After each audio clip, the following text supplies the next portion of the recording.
Yes, good morning. Good morning, sir. Yeah, Morning, sir. morning, Good morning, sir. morning. So we will wait another 2 minutes and we'll start the session. Huh?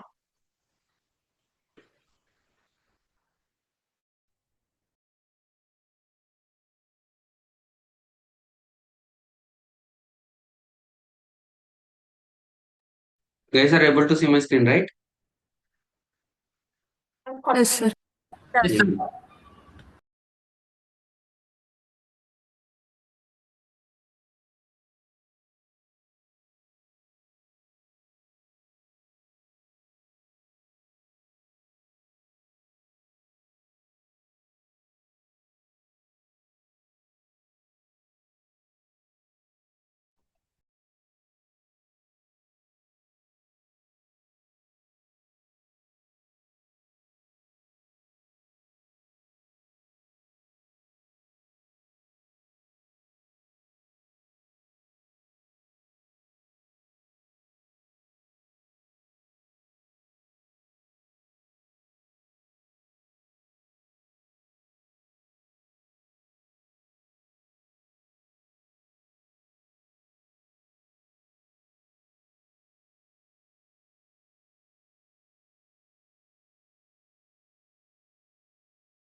Hey guys, good morning.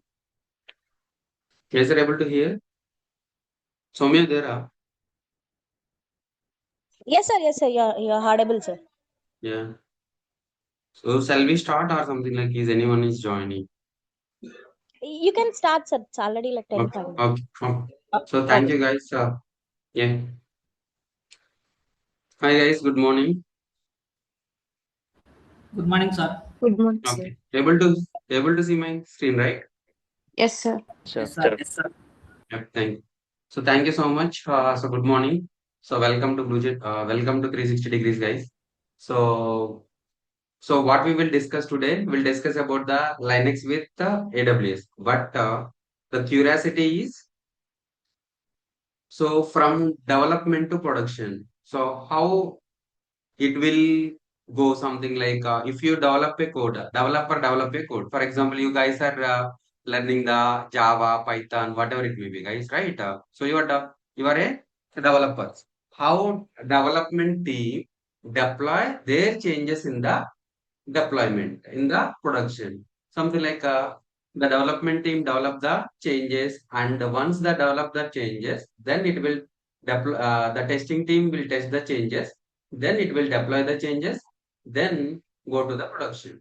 Okay, so today we'll discuss from development to production, how the code will goes from development to production. So what are the actions we do from development to deployment? Okay, so development to deployment. So we will show you today. So you already know the SDLC, right, guys? Software Development Lifecycle. So before going to, so I will introduce myself, guys. So myself, I'm a Hari Cheruka. I'm a DevOps consultant and solution architect with 12 plus industry of experience, guys. I'm a real-time employee and the trainer. So I have done few certifications like I am a ITL V3 certified, and I am a Red Hat certified engineer, and I am Red Hat certified system administrator, and I am AWS solution architect, and I am a certified Kubernetes administrator, and recently I did the GitOps also, guys. So okay. So what we will discuss today? So today we'll discuss about the dev to deployment. So what concept we are discussing today? So we are discussing about the dev to deployment. How development team will deploy their changes in the development environment. How many environments we have? How they are deploying their changes. Okay.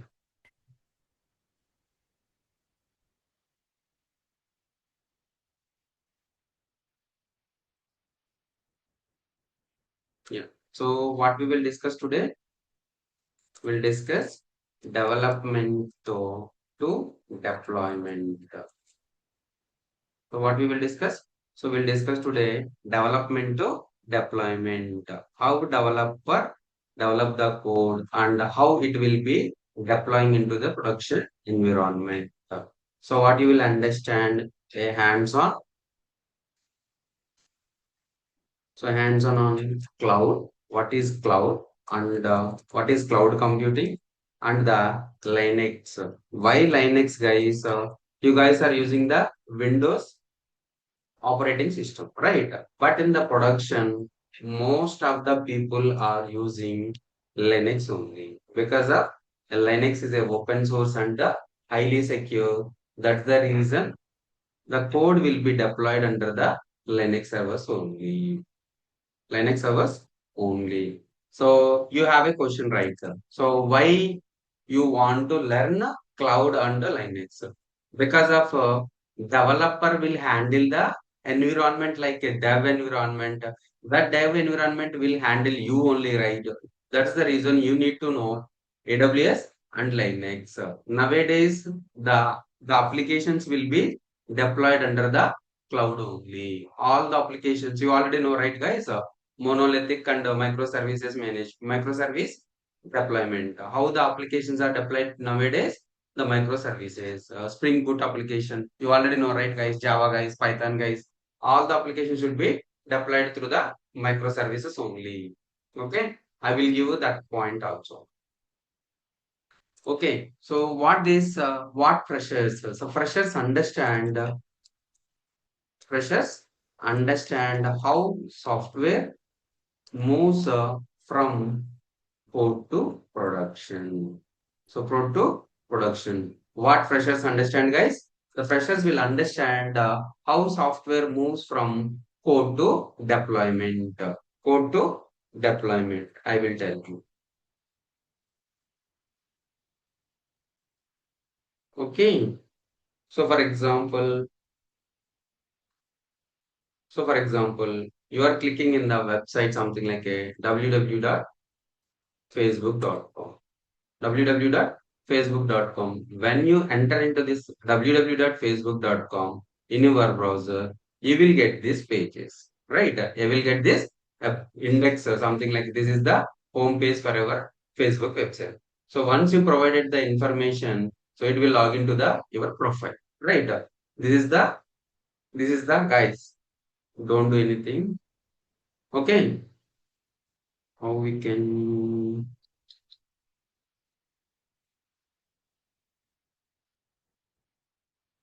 let's remove this. Okay. How it will be. Yep, thanks. So this is the application. This application is deployed under the production environment. This application is deployed under the production environment. How this is deployed? Okay, what this production? So this production environment is nothing but our live environment. So whatever we are seeing in the browser, right? So that is deployed under the production. So today we'll discuss about how developer develop the code and how it will deploy this code into the production environment. Okay, so this is the Facebook application. So this application is deployed under the this production server. So what developers are doing, guys? So developers develop the code, right? So what developers are doing? Developers are doing develop the code and push it to the you guys already learned the GitHub GitLab, right? For example, GitHub. So your code will be in the GitHub. What this is the code. what this code is, developer develop that code and integrated that code fp.jar or var. So this is the code. So in this code, will be deployed under the environment. Deployed under the environment. So what those are environments? What those are environments? The developer develop that code and deploy it in the dev environment. And the testing team. What these are, guys? These are the developers. These are the developers develop the code and push it to the GitHub. So and deploy into the dev environment. Which environment, guys? The dev environment. This is the code. What this code is? This code is fp.jar. fp.jar. So what this environment? This environment is dev environment. Dev env. Okay. What this env is? A dev env. The same like as a testers also test their application. So how they can test the application? They can test the application in their own environment. So what this environment is? This environment we call it as a QA. QA env. Okay. And what this is, so this is the production environment. So production environment is nothing but a live environment. Whatever we are seeing in the browser through internet, whatever we are browsing through internet, those applications are deployed under the production environment. Guys, understood? So what this is? This is the production environment, and same like developer for testing purpose, whatever the developer develop that code, right? I need to test it. That will be tested on the dev environment, and the testing team will test the application in the integration or a QA environment. So once these two are passed, QA will give the sign off to deploy into the production. So once QA team will give the sign off, everything looks good, you can deploy into the production. Then we'll deploy into the production. So right. So what you need to know, you need to know the how to deploy the application. So how to deploy the application. So how to deploy this application will be deployed under the Linux server. Where, guys? A Linux mission. Okay, Linux mission, and this mission is provisioned in the which environment? AWS environment. This mission is provisioned in the which environment, guys? AWS cloud. Which cloud? AWS cloud. Guys, now you understand? So in AWS cloud, you configured or you provisioned or you built the server. In that server, you deployed the code. You deployed the code, right? So that's the reason the development team or a testing team or a operation team, everyone need to know the cloud and Linux. So why? Because of nowadays every industry, something like nowadays every company uses the AWS. Every company uses the AWS or a cloud computing or a cloud environment. So cloud environment. So it may be a AWS, it may be a AWS, it may be a Azure. What is, guys? Azure, or it may be a GCP, Google Cloud Platform. What this is, guys? It may be a, right, whatever the Linux server you deployed under the cloud, and whatever the code you wrote, right, the developer that code will be deployed under this server. Deployed under this server. So what we will learn today? So what is cloud computing? Or what developers are doing on the cloud computing? So what is Linux? How we can deploy our application? So I will show you one application deployment on the the real-time application deployment on the cloud environment. You guys understood? So what this is a AWS cloud. So AWS cloud, and this is Azure cloud, and this is GCP cloud. So who provided this cloud? Amazon company. Amazon company created the AWS. Which one, guys? Amazon company. So Amazon company created the AWS cloud, and Microsoft company created the Azure. What is that? Google company created the Google cloud. Google cloud, guys. Is understood? So these all are the cloud environments. These all are the cloud environments. So what we will discuss today, we'll discuss from development to production. How how we can deploy this application, how we can deploy the code from development environment to QA to production, we'll discuss. And in this, so what is a cloud computing and what Linux is doing. So right, so we'll discuss on this development to production today. Guys, understood? Guys, Yes, sir. Sir, yes, right? Yes, sir. Yes, thank you. So now you understood, right, guys? Freshers understand how softwares moves from the code to production. What developers? So you are a Java developer. You are a Java developer, or you are a Python developer. You are a Python developer, or something like you are a tester, or a certification team, or QA team, right? So QA team and operations team. So what is that, guys? So these are the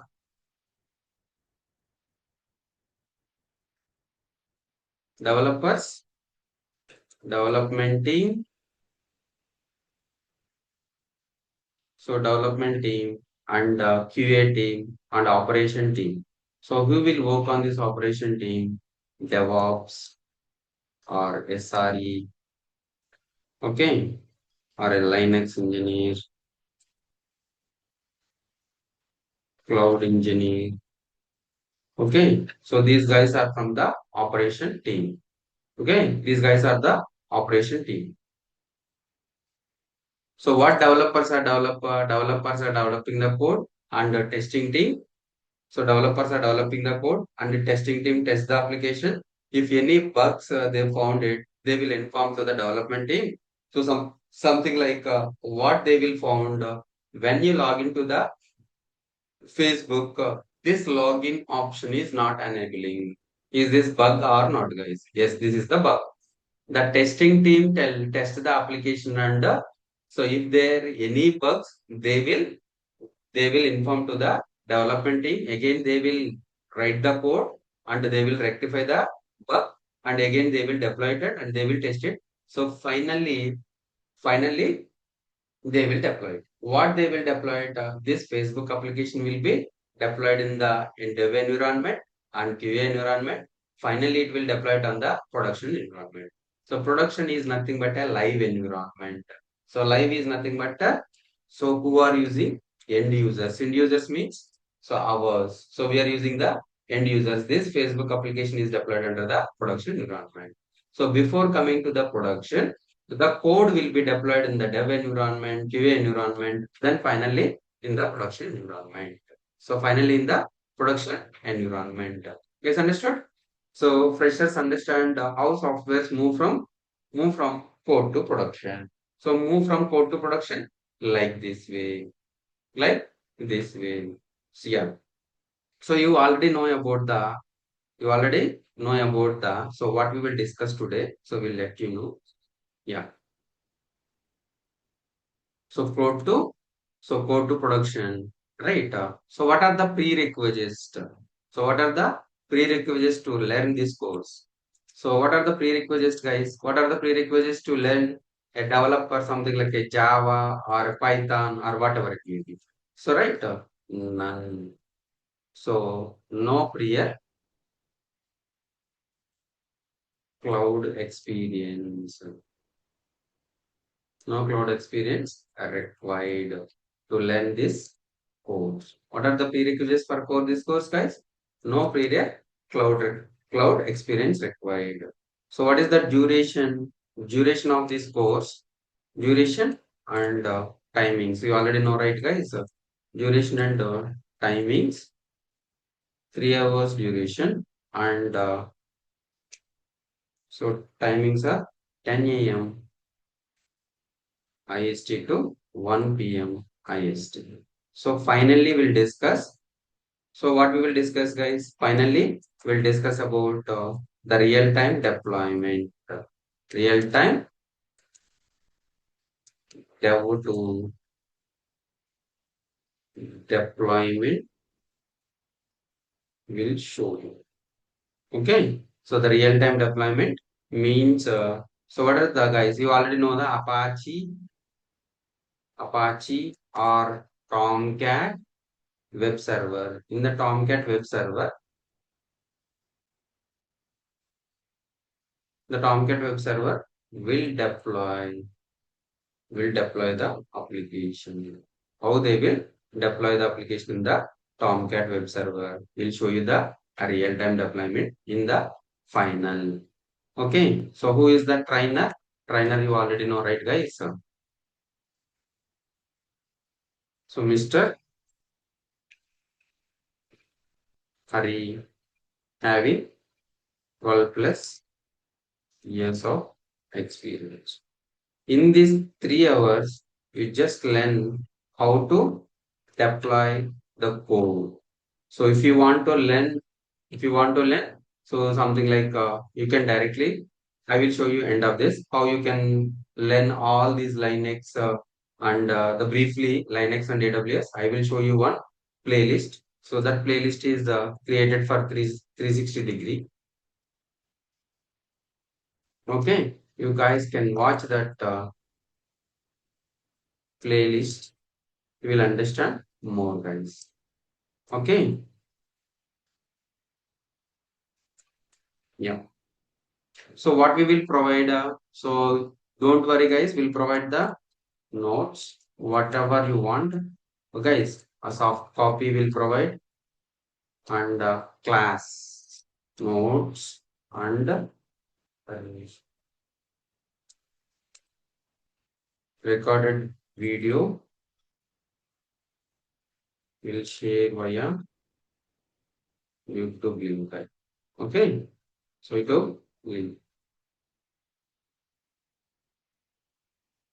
Yeah. So what we will discuss? So real-time industry workflow. So a real-time industry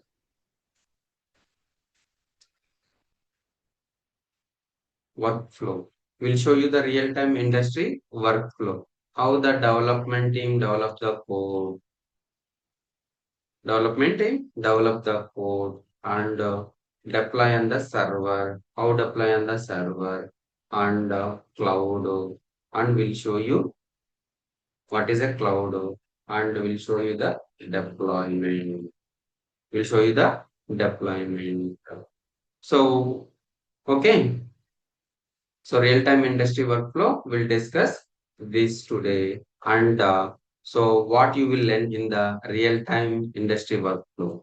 In the real-time industry workflow, what you will learn, developer writes code. You already know how to develop the code, right?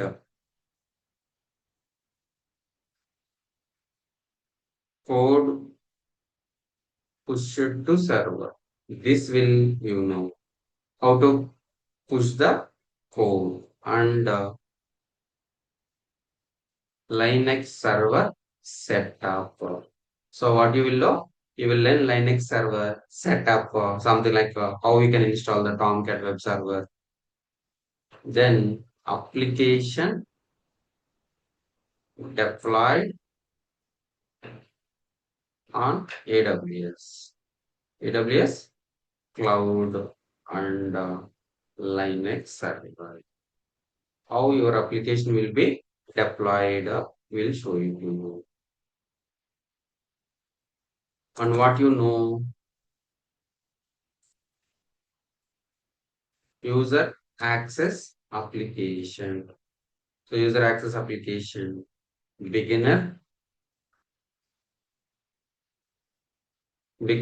understand about the Linux plus AWS cloud hands-on, hands-on.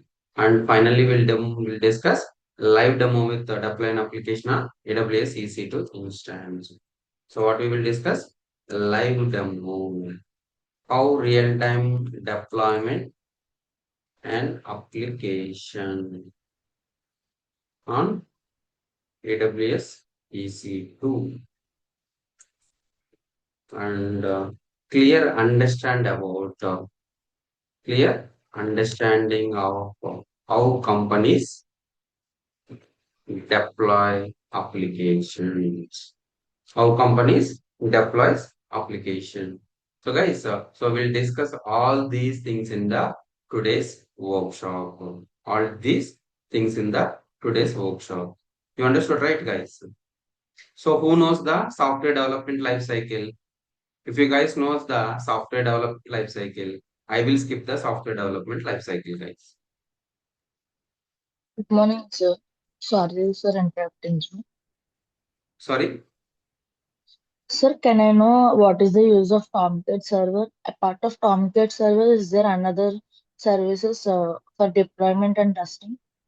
Good question. What is that? Tomcat server, huh? Why Tomcat? What is the use of Tomcat? Apart of Tomcat, you can use another tools like AWS cloud. Why choose only Tomcat? Yes. It's Here. a So old finally, you version. will understand the what is Tomcat, but I will Like, give you a small intro like about the Tomcat. Okay. okay, sir, but now companies are not using Tomcat as per my knowledge. So Yeah, can you yeah, yeah. just find? Yes, yes, yes. So what I am telling is something like Apache web server.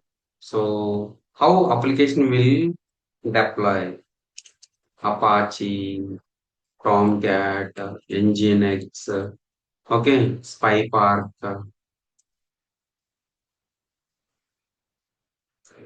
IAS. So these all are the web servers. So these all are the web servers.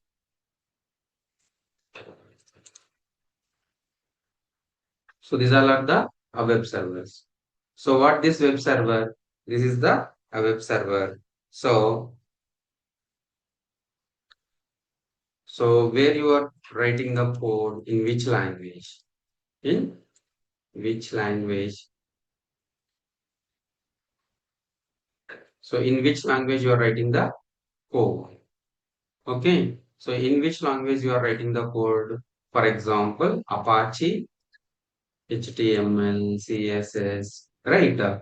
So we'll take this HTML, CSS, Apache. So Tomcat, you can write the code in the Java language. Okay. And Nginx will write the PHP code.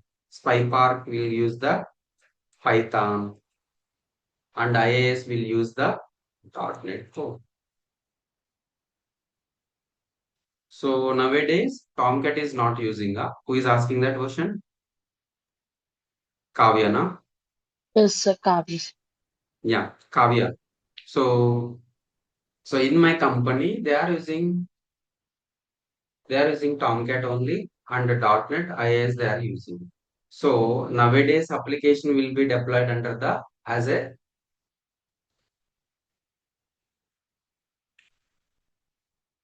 so do you know monolithic?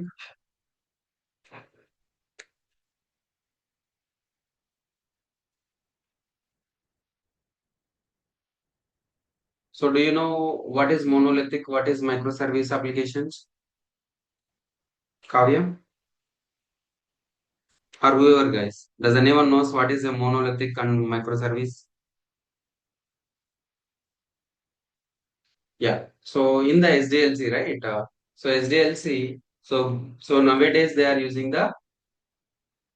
So before they are using the a waterfall model. What model? Water, Waterfall model. I will tell you this. agile, Yep. One second, you will take that. Yeah, here you see. So software development lifecycle SDLC, the process of developing the software. So for example, you have a thought like something like you want to create an application for the messaging purpose. So it's like a WhatsApp now, but so you didn't create any name for that. So you have a thought to create a application for the messaging purpose. Why? So you are facing so many issues while sending the message in the normal text format, right? So that's the reason you have a thought, you are creating a software, you want to create a software, right? So if you want to create a software, definitely you need to follow the SDLC, software development life cycle. So if you want to create any software like Rapido or Uber, Ola or Facebook, whatever the softwares you want to create it, definitely you need to follow the SDLC, software development life cycle. You guys already know the software development life cycle. So in the software development life cycle, starting initially, what model they are using? They are using the waterfall model. What model they are using? They are using the waterfall model. In the waterfall methodology, everything creating in the sequentially, and the waterfall methodology, how the applications they created the applications in the monolithic format. So nowadays, Agile comes into the picture. Once the Agile comes into the picture, right? So the model of the software development will be changed from monolithic to microservices, microservice. right? Microservices. So what is monolithic? What is microservices? So monolithic is nothing but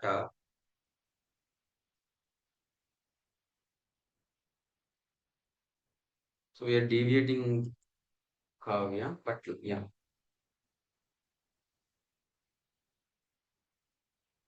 Mm, it's okay.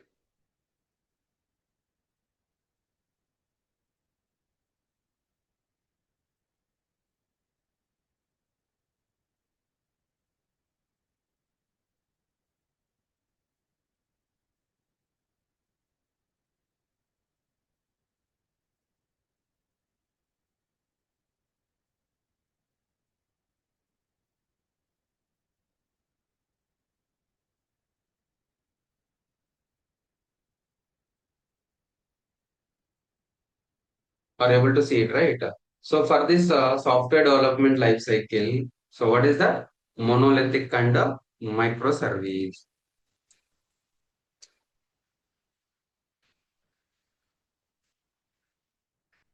What is this, guys? Monolithic and microservice deployment. Waterfall model and agile methodology.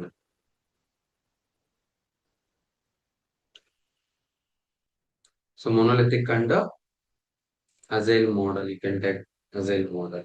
So in the agile model, how they are doing? So in the waterfall model, monolithic. So monolithic and agile methodology, they are using microservice. So what is that? So microservices and monolithic and microservice based architecture. Okay.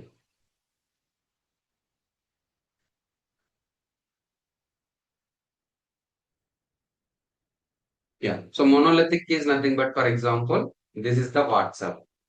So what this WhatsApp? WhatsApp contains the chat, status, and contacts. So everything. These are the three modules. Three modules in the one code. So one. So the everything will be in the one code. Something like this is nothing but a monolithic application. So monolithic means all the code will be in one server, all the code will be in the one server. If something goes wrong, the entire application will be gone. In the agile methodology, everything in the containers, everything in the containers, and everything in the microservices. So for examples, the chart will be in one container and the status is in one container and the contacts is one container. So all these are the three microservices. All these are the three microservices are interlinked. So if chart goes wrong, so that status and contacts will be working fine. So that's the reason all environments are migrating from monolithic to microservices. Monolithic to microservices because of if something goes wrong, everything will be gone. So that's the reason everyone is moving from monolithic to microservice architecture. So in the microservice architecture, so it will not disturb the entire application. It will disturb whatever the module having an issue. That module will be disturbed and that module will having the issue. That module will have the issue. So guys understood. That's the reason everyone moves from monolithic to microservice. So in the monolithic, the waterfall model, they are using the monolithic based applications. Once the Agile came into the picture, right? So the microservices came into the picture. So nowadays, all the applications should be a microservice based applications. I will show you.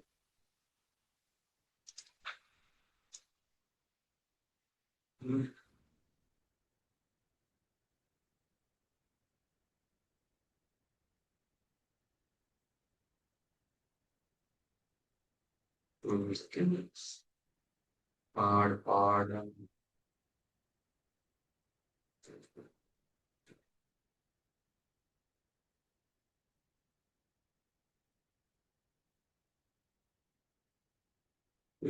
So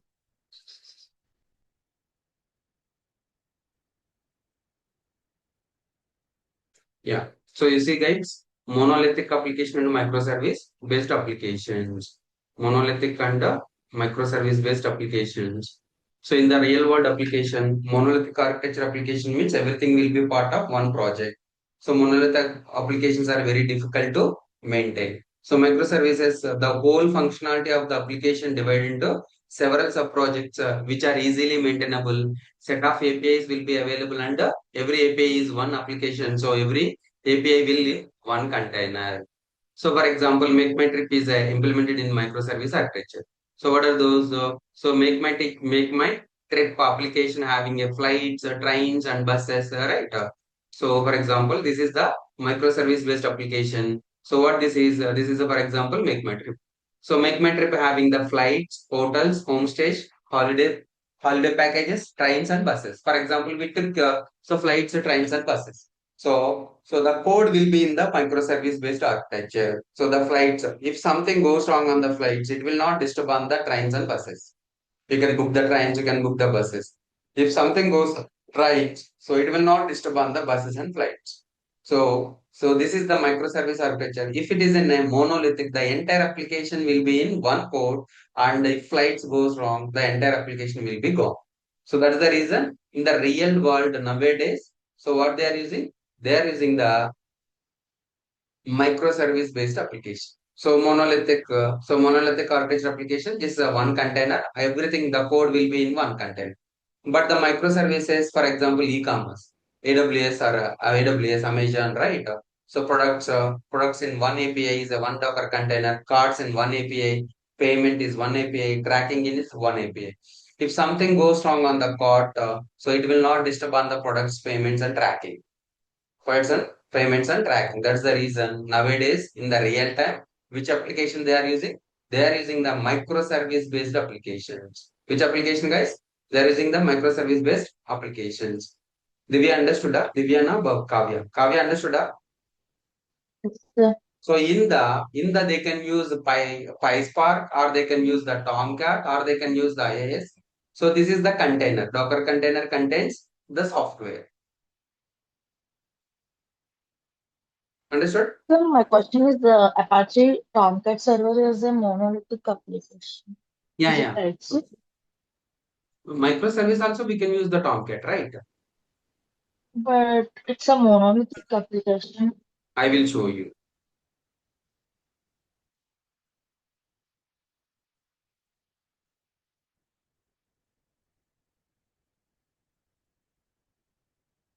What is,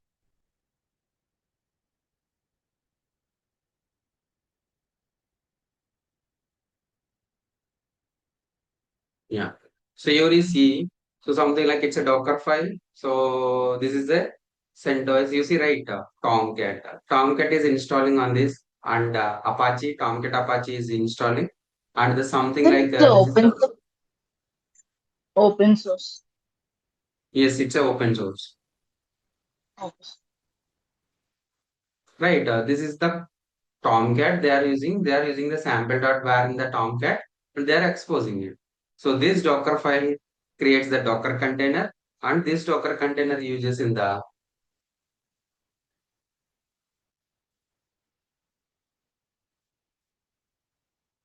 yeah, this Docker container uses in the this product API or cart API or payment API or tracking API.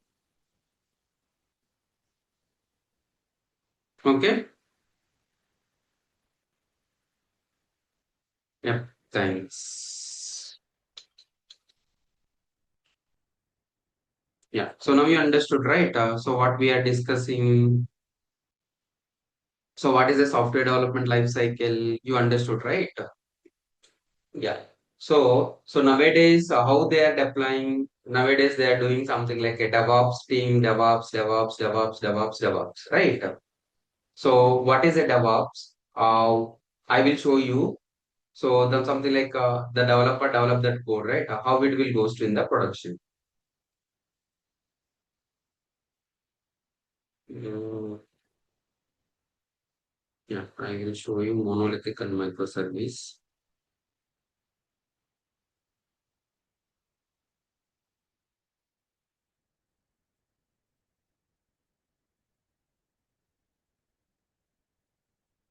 I can show you here.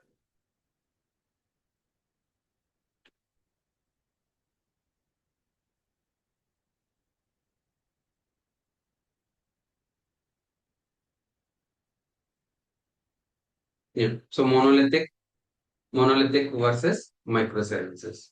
So now you understood, right, guys? Monolithic versus microservices. So monolithic will be in the waterfall model. Microservices are in the agile methodology. So microservices, monolithic application, business logic, data access layers, database, everything in the one one server, but in the microservices, user interface, user service in one service. So one container, one microservice, payments is in one microservices, order is in one microservices, and inventory is in one microservices.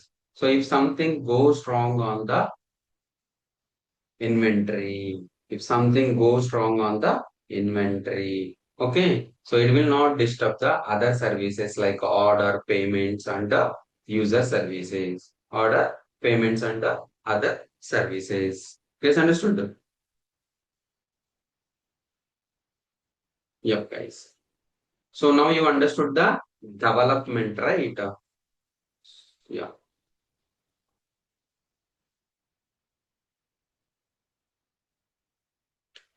Yeah. So what developers are doing? You are the developers, guys. What you will do? You will develop the code.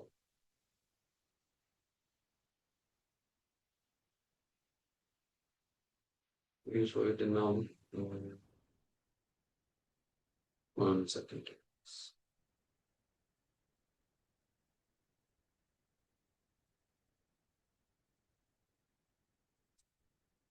So now you understand about the SDLC, right, guys?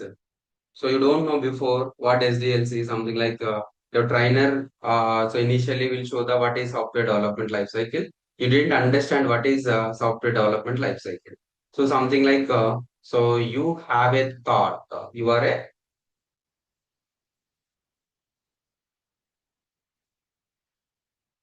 so you are a end user. You are using the messages or something like, right, in the Airtel, Geo or something like that.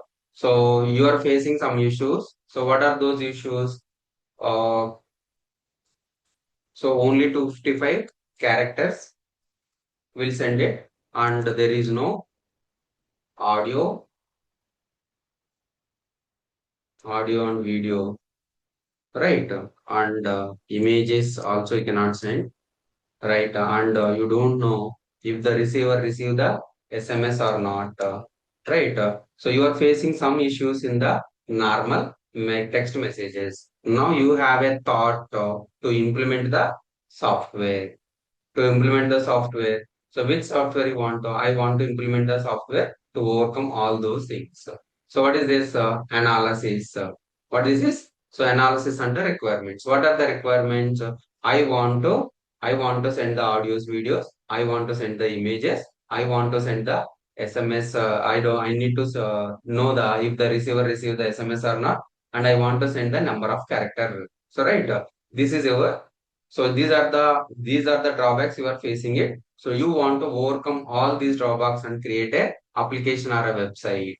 You want to create the application or a website. Then you decided you want to create an application.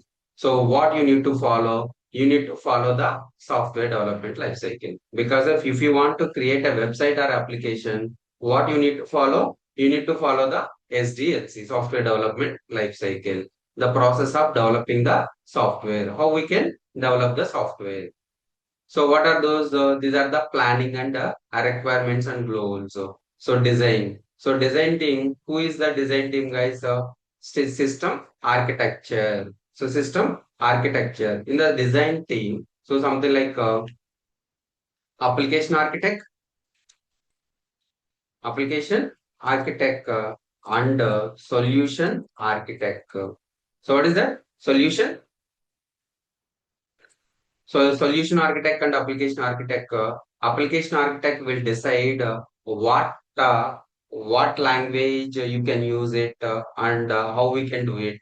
So the designing part and everything. The solution architect will decide so in which environment, which cloud environment we can use and what are the softwares we can use to develop the application.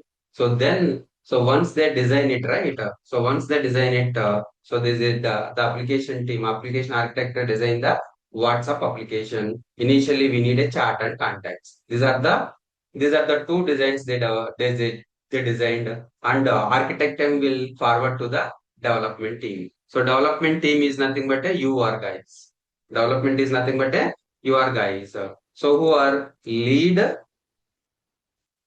So lead and senior and junior. So are a trainee. Okay, are a trainee. So these are the development team. Development team assigns this task to the design team. Development is team start the coding for this application. So two people are working on this development team. So one is Kavya, other one is something like a Vamshi. These two are working in the development team, and so that Kavya took the chat module and Vamshi took the contact modules. They both are developed that code and push that code into. So they are developed that code, right? They want to push that code into a repository. What repository? That repository should be a GitLab or github.com. What this is, guys? This is my GitHub account. What this is? Hare Krishna Cheruko 866. This is my GitHub account. Okay. So I have the repositories. So what are my repositories? My repositories AWS DevOps material, for example. Okay, so what this I have all the content, guys. So if you want to watch that, right, you guys can see 360-degree freshers Linux batch. So it will be day 1 to day 6, guys. You can watch this if you want. You can watch this, guys. So the materials and everything will be uploaded here. So you guys can watch this. So for seeing this, for reading this, no need to create Git and GitHub, guys. You just click it, it will automatically show it, and you can open the day 1, day 2, day 3. So you will get the notes and everything, guys. So that YouTube link, that WhatsApp so you will get it. Okay. So this is my repository. So where developer develop that code, the developer develop that code in their laptops and they will push it to the GitHub or something like. Once they will push it, right, we need to integrate it. So the development team through the Maven or something like any build tool, they will build the code in Java. They are building like jar or Tomcat. So the developers will develop that code and they will deploy it in their environment and they will test it. It is okay, fine. Then they are deploying in the QA environment. The QA environment, QA people will validate the application. So testing team will validate the application. If any bugs are came, so it will come to the again development team rectify that and again push it to the testing. Once that is done, here who are working the testing team, here who are working the development team. So the development team will work here. So development team will develop the code and deploy it on the dev environment. It is working fine. Then it will move it to the testing team. Which team, guys? Testing team. Again, testing team will validate the application. Which application? For example, WhatsApp application or a Facebook application. Which application, guys? So Facebook application. So in the local also they are using this application. They will test it everything whatever they are deployed. They test it. If it is okay, then it will move to the deployment means release to the production. So who will use this? So the end users. Who is this, guys? End user emoji. Yeah. So is that, guys? End users will use this application. End users. So who are the end users? For example, we are the end users. So we are the end users. So once the deployment is done, so we will use that application. Who are that, guys? So this is the end user. So end user will use the application. Which application? This is something like a WhatsApp or a Facebook application. Facebook application. Guys, so updates, so support to maintenance.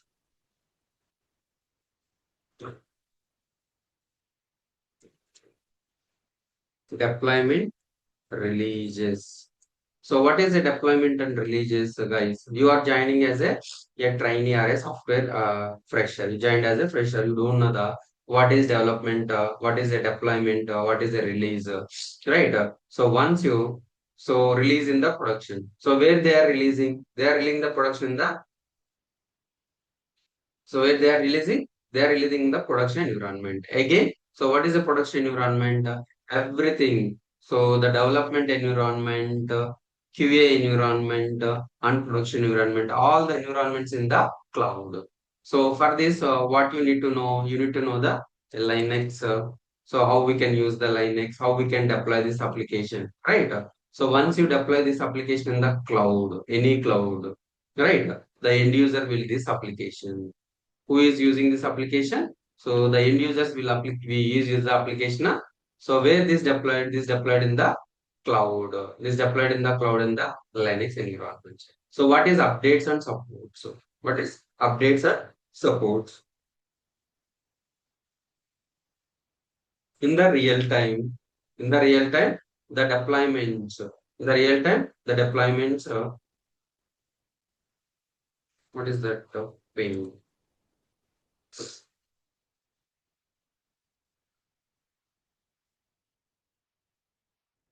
So what is that, guys? Deployments are a releases. What is a deployment and releases? Again, so we need to go to the waterfall model and agile methodology. So we need to go to a waterfall model and agile methodology.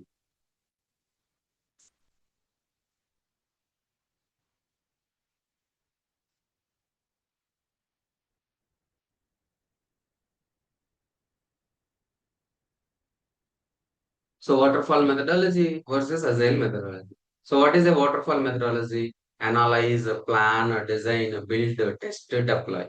Right? So in the waterfall, SDLC waterfall methodology starting, so everything is sequentially. So how they are deploying their application, it will take 6 months to 12 months to deploy the application. Okay. So deploy the application. The operation team, who are working on this team, operation team. Who are these guys? Operation team. Who are working on the developer provide the code and the code push it to the server. So Linux server setup. So this code push it to the server and Linux setup and application setup will be done by the operation team. So who is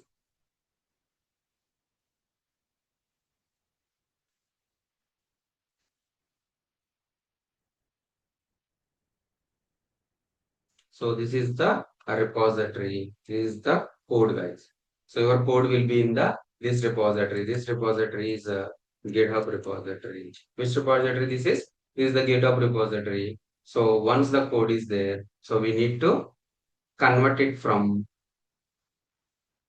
convert this from .java to .jar or .var. Okay. So if you want to deploy this application in the web server, so where you are seeing this, guys, you are seeing in the web browser. If you want to see the application in the web browser, if you want to see the application in the web browser, so what are the web browsers, guys? Tell me. Anyone knows what are the web browsers? Which web browser are you using, guys? Chrome, sir. Yes. Google, Chrome, Firefox. Firefox, nice.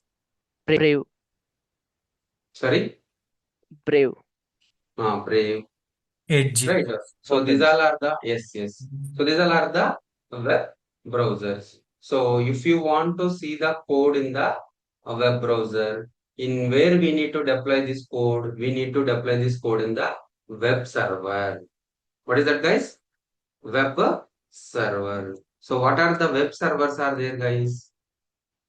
What are the web servers are there?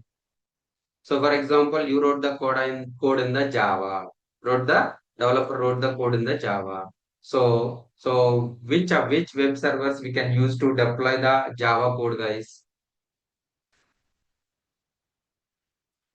What is it? For example, Tomcat, HTML and CSS. So we can use Apache. Okay. So PHP code we can use Nginx, Python, PyPark, .NET IIS. Okay. So for example, your code is wrote in the Java language. So right, you are converted, integrated the code, whatever the modules, right? So for example, Kavya Vamshi wrote the code for the chat and contacts. What is the chat and contacts? So we need to integrate that code, right?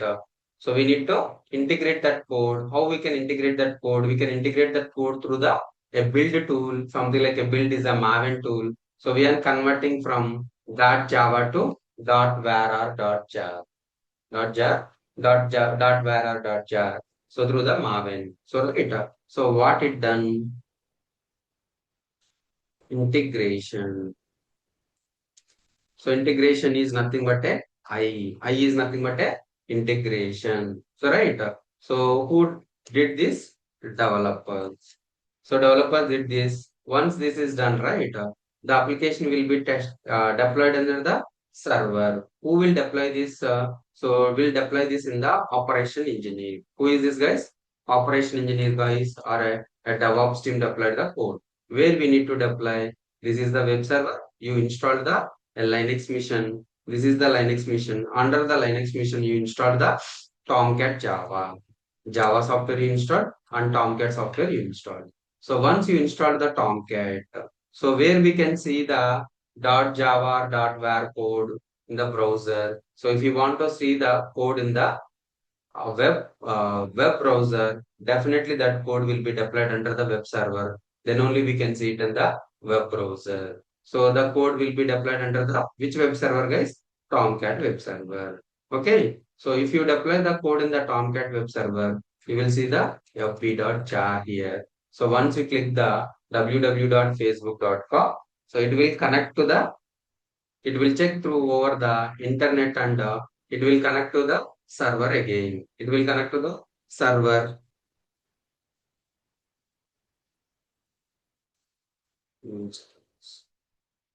It will connect to the, so it will connect to the production server, that code will be deployed under here. So this code will come from this server and over the internet, this base came. How it will came? It will came through a protocol called as a HTTP or HTTPS 80 and 443. So hypertext transfer protocol. So it will transfer which text it will transfer, guys? So hypertext. So hypertext. What this text is? This text is a normal text or a hypertext, guys. What this text is? This text is nothing but a hypertext. Hypertext transfer protocol. It will transfer the text from your web server to. So it will transfer your code from application from web server to web browser through the HTTPS protocol. Through the HTTPS protocol. So initially what this will, so the DevOps guy will deploy this code into the fb.jar, will deploy manually, it will deploy into the server. That is nothing but a deployment. That is nothing but a deployment. What it is, guys? This is nothing but a deployment. Now you understood? So what developers develop that integration. So this is integration. This is nothing but a deployment. What this is I and D. So everything through manually. And what this is? This is a monolithic. What this is, guys? This is the monolithic. So in the monolithic, what process they are using? In the waterfall model, SDLC waterfall model, they are using the monolithic, right? So they introduced a model called as a agile model. Which model they introduced, guys? They are having waterfall model having some drawbacks. Waterfall had having some drawbacks and limitations. So what is that? High amounts of risk and uncertainty. Not a good model for complex and object-oriented projects. Not suitable for the project where requirements are at moderate and high risk for the change. No working software is produced until late during the life cycle because of, so it will take 6 months or 12 months. So once an application is in testing stage, it is very difficult to go back and change something that was not well throughout the concept stage. So right, guys, so waterfall model having some drawbacks. Then agile model came into the picture. Which model? Agile model came into the picture. In waterfall model, monolithic application, right? A waterfall model, monolithic application, how they are deploying once a while. For example, every 6 months or a 12 months. It will take 12 months or 6 months. So that's the reason. One time activity, this was done by the manually. Once the agile methodology came into the picture. Which methodology, guys? Agile. So in the agile methodology came into the picture. What is agile methodology? In the agile methodology, each project is broken up into several iterations. So all iterations should be of the same time duration between 2 to 8 weeks. So at the end of each iteration, a work product should be delivered. How many days? 2 weeks. 2 weeks. In the waterfall model, monolithic application, how they are deploying? They are deploying 12 months once, one at a time. So that's the reason we don't need a automation. We don't need the automation, only integration and deployment. So if it is in the agile, so agile methodology. So in the agile methodology, how frequently they are deploying? They are deploying the futures. They are deploying the futures. What are the futures? Status is the future. Group calling is the feature. Group chat is the feature. Right? Status is the future. These all are the feature. So for example, these two features are deploying on the every 2 weeks. Every 2 weeks. So 2 weeks is nothing but 15 days. 15 days is nothing but a sprint. What is nothing, guys? If 15 days is, we call it as a sprint. In Agile methodology came into the picture. Every 15 days we will deploy the application. In monolithic, how many days? They are deploying only into the 12 months, means 1 year or a 6 months once. So we don't need the automation. But here, every month we are deploying 2 times. Means 12 months means 24 times we are deploying the application, right? So 24 times we need a manual manpower. So we don't want, we need to do the automation. How we can do the automation? So automation is nothing but a continuous. What is that, guys? Continuous integration and continuous deployment. how we can do the continuous integration and continuous deployment? That is nothing but a CI&CD. So continuous integration and continuous deployment. So for the automation, we need a how we can do the automation. What these guys? This is the developers. We guys develop. Who are these? So, operation engineer. Who are these? Operations team. So operations team, the development team and operations team work together and automate the process is nothing but a DevOps. Automate the process is nothing but a DevOps. What is this, guys? The development team and operations team work together and automate the process is nothing but a CI/CD. So what is this? A DevOps. How DevOps came into the picture? Now you understood, right, guys? So right, so limitations of Agile methodology works code fine in my laptop. Development team came, so they want a change, and operations team want a stability. There is some problem with the code; it does not work. So they are blaming each other. Something like a development team will blame to the operation team will blame to the development team. So to overcome these blames, a solution is a DevOps. So development team and operation team work together and automate the process is nothing but a DevOps. What DevOps will do, guys? DevOps team will do the development operation, development. So that the integration and the development, that whatever the integration and the development will do the automation. So what is that? CI/CD, continuous integration, continuous deployment. Some tools created for this CI/CD. What those are? Jenkins. What does that? Jenkins is the open source. Open this source tool. So Jenkins is the open source tool. So it deploys, it automate the deployment process. Integration and the deployment process will be automated by the Jenkins. Means it will create the scripts, pipelines. What pipelines will do? How you can take the code from source and how we can integrate the code. So these pipelines will be created by the Jenkins through the script pipelines. Okay. So how it will integrate the application and how it will deploy the application. How it will integrate the application and how it will be deploy the integration. So the deployment having one pipeline and the development having one pipeline. Okay.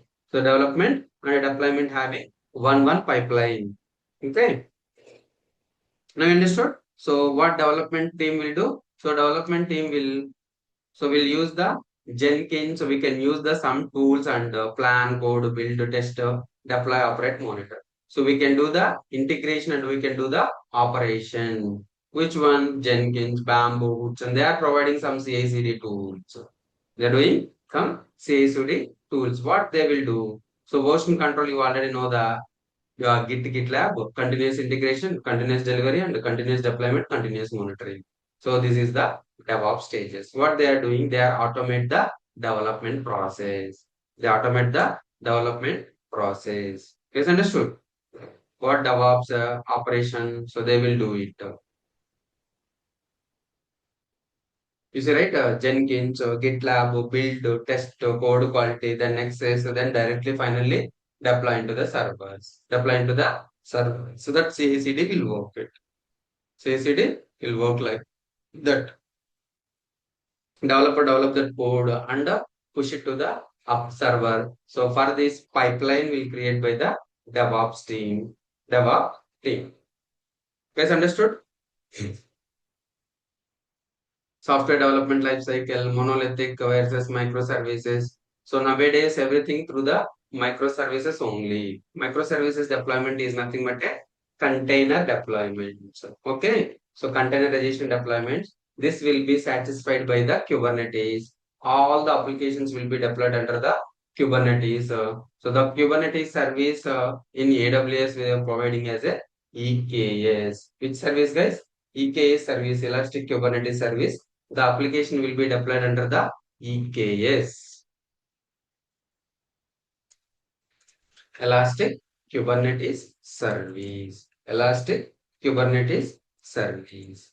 So, guys understood? Yeah, now. So now you will understand what is cloud computing, why cloud computing, I will tell you. So your application will be deployed under the where your application will be deployed. Your application is deployed under the server. So right. So where the server? What is that server? So what is that server? First, what is the operating system? What is a operating system? So which server they are using it? Which server they are using it? Right. I will tell. So you are using a laptop, right, guys? But so how many people are accessing your laptop at a time? Kavya, there are? Yes, sir. Yeah. So which laptop are you using? Dell, sir. Dell. I said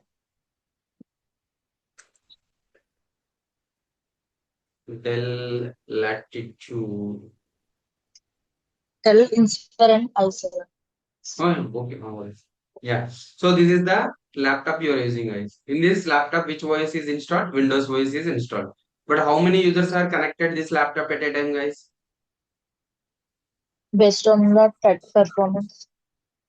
No, no, no. How many? You only connecting at a time, or something like you and your brother, your sister, all are working at a time in this laptop. Based on the situation, sir. Like I No, no. can How many? only So you using Teams. You can access the lab. no, no, no. So you can connect this laptop will connect at a time only one people. That is nothing but a single user operating system. But our But application is deployed. you can Yeah. connect through Connect through. some app. Like you can access the laptop remotely. No, no, I'm asking about. So someone is used that laptop, connected that laptop. That guy only access that laptop, or other people will access that laptop. I'm Only asking single about. person. Okay, So sir. The this only single laptop, how person who many are people can connect at a time? Only one people can connect at a time and access this website. yes, Okay, but our application is deployed under the server, that application will access multiple people, right? We need yes. a big configuration to that server. What that servers are Floating, using? floating the members who are accessing based on the count. Hmm. Hmm. Yeah. So where they are deploying the application, where they are deploying the servers, these are the servers. What this is? This is a Dell PowerEdge R710 or something like this is looks like the servers are looks like this. Where they are deploying their application, they are deploying the application in the servers. Okay, servers. Why Linux? Linux, I already told you, right? Linux is a open source. Linux is a open source. So it's a freely available. That's the reason everyone is using Linux, and it's a CLI based operating system. Which operating system? CLI based operating system. And okay, so you install the Linux here, and you install the Java Tomcat, and you deployed the code here. You deployed the code here. So how Sir, can they you can briefly see the, explain what is the operating system of CLL sorry. based? You said about the operating system name is CL. Can you I explain CLI. that? Okay. So I Can don't you have a briefly? time. That's the reason I told you CLI and GUI. So what is CLI? CLI is nothing but a command Okay, so command line, line. command line interface. So command Graphical line user interface. GUI is nothing but a graphical user user interface. interface. So what is this command line interface and graphical user interface? Your command prompt, right? This is the CLI. It's What this is, guys? This is the CLI, and what this is, your Windows is the GUI. So Linux is the popular for CLI because of CLI, right? So there is so if you want to build the OS through images, OS without images, the Linux is built without images. That's the reason it's a portable. What this is? portable. Portable, secure, and free. So that is the reason people are habituated. People are using Linux to deploy this application. What is this, guys? Linux. So Linux, CentOS or a Red Hat OS flavors, guys. Okay. So here you installed the Java and Tomcat. Then you deployed the code. That code is facebook.jar. Okay. So who will use this website? This is the production server, guys. You guys thinking. So who you can use this server? Who you can? End user, right? End user will use this server. Who will use this server, guys? End user will use this servers. End user will use the application. How they can see the application end user? Your mobile internet is in off mode. Are you able to access the facebook.com, guys? No, right? No, sir, it's not So possible. yeah, yeah. For example, this server doesn't have the internet. Are you able to access this website? What it will show, guys, the site cannot be reached because of, so here there is no internet. If the internet is not available on the server, or if the internet is not available on the end user's phone or mobile or laptop or whatever it may be, the site will not be resolved because of both the end user and this server have internet, then only we can see the applications, right? We can see the applications. Now you need a internet on this server. You bought the server and you kept it in our home. Where you kept this server, guys? You kept this server in our home. Okay. You provided the internet, internet and power. So how many types of powers you have? Only one type of power. How many types of internet you have? Only one type of internet you have. Only one type of internet you have. Okay. If internet goes down, if internet goes down, your application will be accessed or no? No, it will not access. Your power goes down. The application also not accessible. Right? So what are the drawbacks if you keep your server in your home? So something like so first 1 week there is no power outage, there is no internet outage. So 50,000 users are using this website. How many users? So 50,000 users are using it within 1 week. After 1 week, yeah, every 2 hours the power will goes down and came up. Every 3 hours the internet will goes down and came up. So the people are frustrating or hesitating the internet or something like the site cannot be resolved over the time. So that's the reason they decreased the people. They removed their accounts from that. So now 10,000 people only there. Initially it comes to 50,000. So again it will decrease it to 10,000. So what is the issue? What is the issue is internet and power. Internet and power. I need to resolve this solution. Who will provide this solution? Is anyone is there providing the 24 by 7 internet and 24 by 7 power? Yeah, that guy is a data center. What that is? Data center. What data center?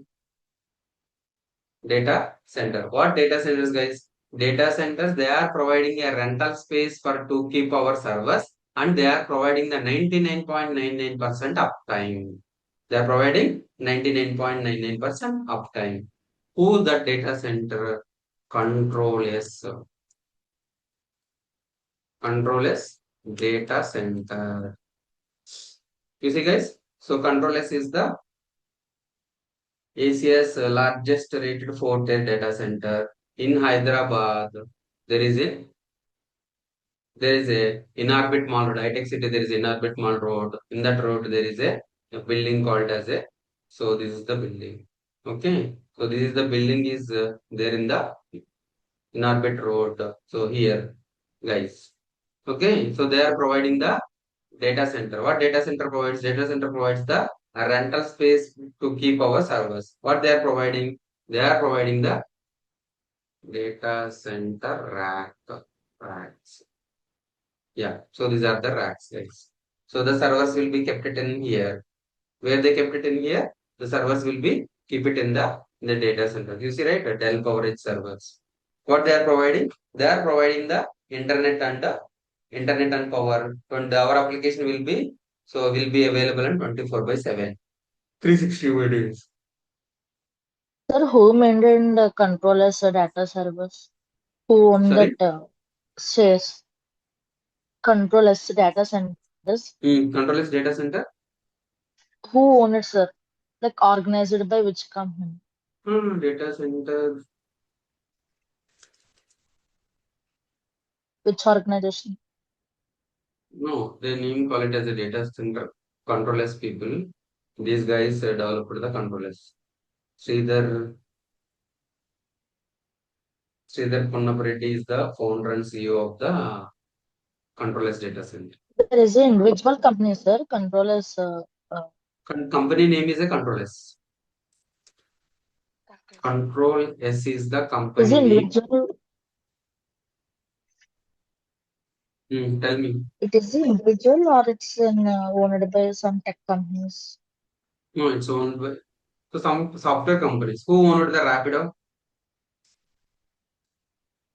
Rapido only, sir. Hmm. Who developed? Who owned by Rapido?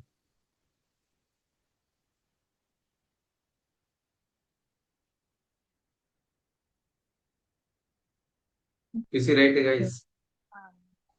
This guy Sir, it's or this guy. an AP guy. Hmm?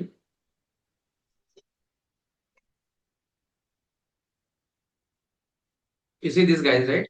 This guy is from my village. My village. So this guy. This guy is from Tiruvuru. So it's this guy is AP from AP or Yeah, this guy is Anil and Arvind Sanka. This guy is the Arvind Sanka. This Rapido is owned by the Praveen, Pavan, Arvind, and Rishikesh. So these are developed by the Rapido. These are the owners of the Rapido. So one of the owner is from our village only. Okay. So the company is owned by some other guys. Controllers is the company. That company owned by the some guy, right? And the same like as Amazon. Who is the Amazon? Who developed the Amazon? Who is the Amazon? These guys, right?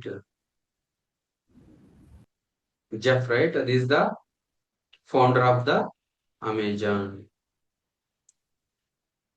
I will tell you. I will tell you. You will understand. Okay. So the data center sir? where My we are. question is, Hmm, sir, I have a question. Controllers hmm. is manages data. Software Then company. what? So then what is the need of emerging cloud technologies like AWS, Yeah, yeah, Azure? yeah. Yes, yes, yes, yes.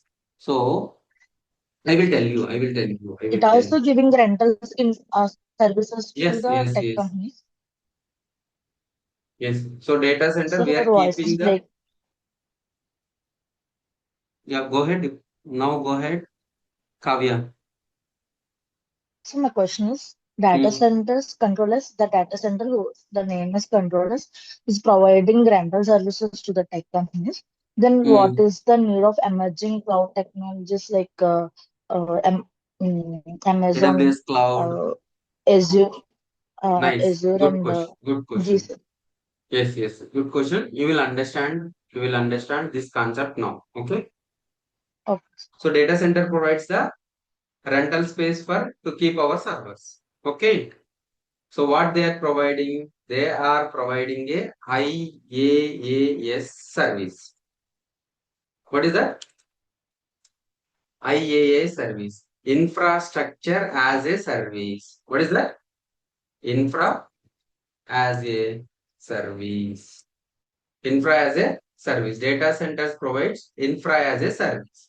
So you need to buy the infra. You need to get the code from the data center, and you can keep it in the servers. What they are providing? They are providing the they are providing the rental space to keep our servers, right? If you keep the servers, if you are using or if you are not using, you can pay the money. Like how many environments we have? We have a a dev environment, we have a QA environment, and we have a production environment. Production environment will be working on 24/7. But QA and developers will work on 24/7, or how many hours they are working on it? Kavya. Developers will work on 24/7, or developers will work on 8 hours or 9 hours. 8 or 9 hours. Why? The production team need to work on the 24/7 because of if something goes wrong, if the servers goes down or application goes down, who will validate? This DevOps guy or operation engineer will validate this one. Right? The development team doesn't involve 24/7. They work on the 8 hours or 9 hours only. 8 hours only, for example. Development team, development environment and QA environment, they both are using 8 hours. But the remaining 16 hours, they are not using the servers, but they are paying the money. Right? Kavya. Yes, sir. Yes, absolutely Yes, right. right. So cost reduction. So here one drawback is, so we are not using the servers on 24/7, but we are paying the money for 24/7. Okay. So one drawback, so that will be advantages for the others.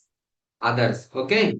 So one drawback for the messaging, it will lead to the WhatsApp. The same way, all the drawbacks they are looking at, they will create the so they will create a feature called as a cloud. They will create a feature called it as a cloud.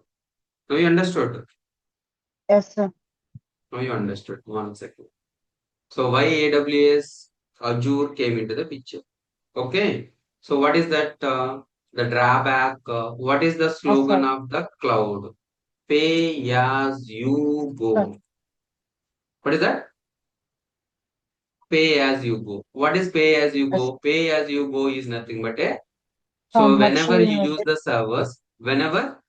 servers, that time only we can pay the money. Otherwise, we cannot pay the money. That is the Yes. one, a big advantage in the cloud. That is the one, a big advantage in the cloud. So only one advantage, they will not migrate it from, still some applications are still in data center. So most of the applications are migrated from the data center to cloud. Data center to cloud. Cloud. Okay. Now you understood. There is Yes, no sir. much difference between data center and cloud. So what is a cloud computing? I will tell you. So right, data centers provides only IaaS and IaaS service. But apart from this IaaS, cloud computing provides IaaS, And PaaS, SPLS. And SCLS. SaaS. So these are the two advantages. So this is the disadvantage in the data center. So what is the Okay. advantage? Pay as you go is the advantage. Pay as you go is the advantage, right? And So reduces if the something cost. goes, wait, if something goes wrong on the data center, manually we need to go to the data center and resolve the issues. Resolve the issues. If a development team wants a server, it will take 15 to 20 days to give that server to the development team. Means you need to buy the server, keep the server in the data center, and install the CentOS, Java, Tomcat, and they will give it to the dev team. It will take 15 to 20 days for giving the servers in the data center. Right. So we want to reduce that time, cost, everything. So Amazon got the thought. Amazon having the thought is nothing but a cloud. There is nothing difference between data center and cloud. Just they created a application. What is that, guys? They created a application. AWS dashboard.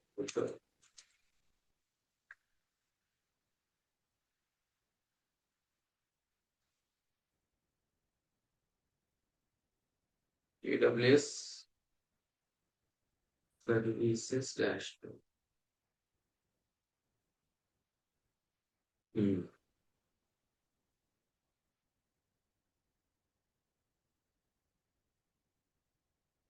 You see, right?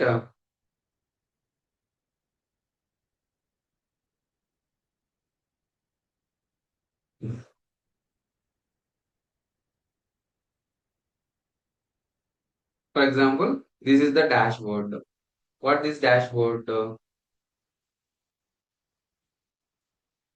example, this is the AWS dashboard. I will show you here.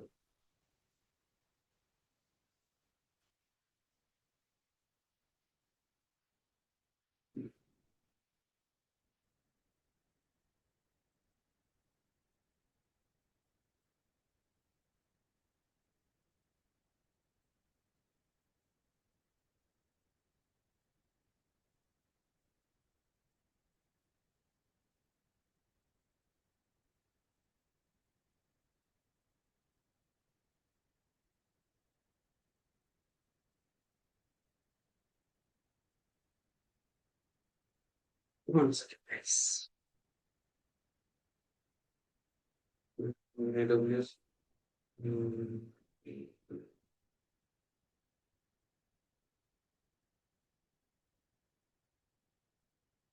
AWS.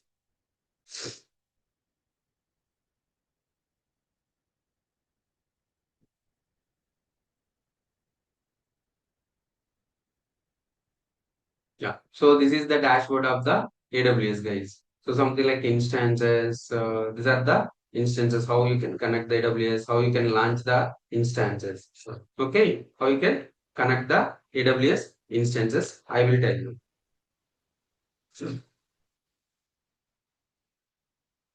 Yeah, you see. So these are the this is the console, home console. So simple queue services, EC2, cloud, RDS, RDX, S3, CloudWatch, Route 53, Lambda, IAM. These all are the services, guys. Okay. So this is just a website. What this is? This is just a website, AWS website, guys. It's just a AWS website. What this website? Website is developed by the AWS company. They created a website for the data center. How you can connect this data center? You can connect this data center through website. A website is nothing but a console. What they created? They created a website. They created a website. I will tell you. Okay. So AWS. So this is the any cloud, guys, any cloud, they created a website. What this is the AWS console. This is the AWS console. So this console, so finally what you want, guys, finally want a server to deploy the application. So server comes from the data center only. So data center only. What they are created, they linked the website through the data center. If you want a instance, you can click here. It will comes from the here only. There is no much difference between data center and the cloud. The same format, but so we need to go to, if you want to keep the server, we need to go to the data center and keep the server, right? But we don't want to go to the server. I go to the data center through the website. That website is nothing but a cloud. So it is a So what is, guys? It is a AWS, or it is a Azure, or it is a Google, or it is a some other clouds. So some other clouds, they are linked with the data centers. They are linked with the data centers, and they provided a solution called as a uh, cloud console. That console is nothing but a, so how you can connect this console? You can connect this console through the over the internet, and we can launch the instances, whatever the data center activities we can do through this console. We can do this console. Yes, understood. There is no much difference, but data center provides only IaaS. So if you took the cloud service, what they are providing? They are providing the IaaS, SaaS, and PaaS. What they are providing? They are providing the IaaS, SaaS,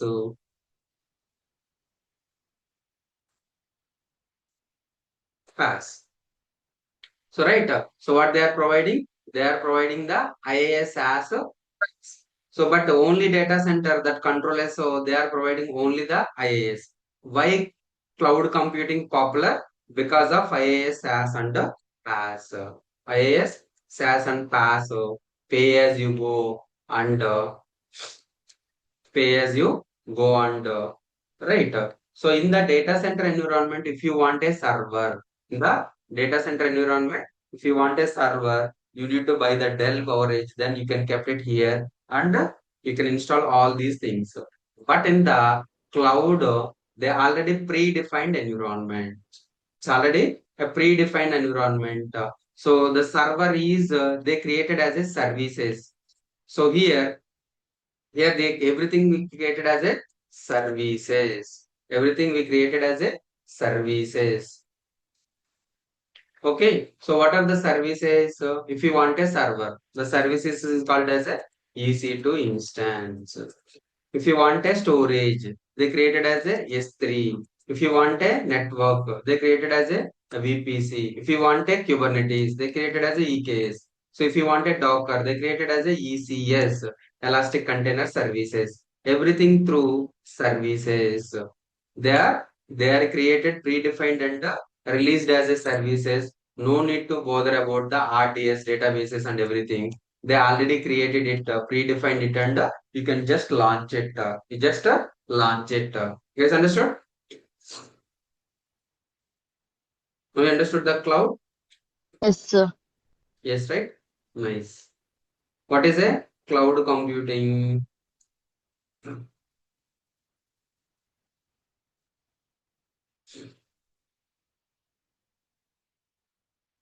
So what you will learn, what exactly is cloud? No, you understood. What are the benefits of the cloud? You understood.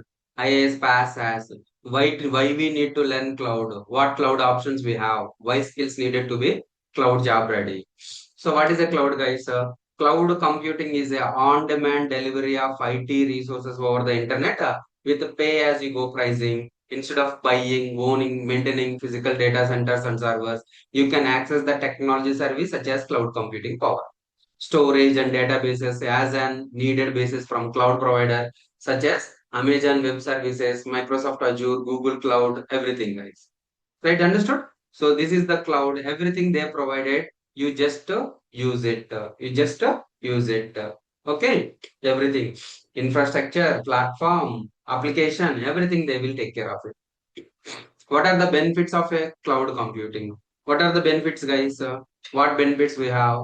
Cost saving and 24 by 7 availability, security, redundant carbon footprint, discovery, disaster recoveries, scalability.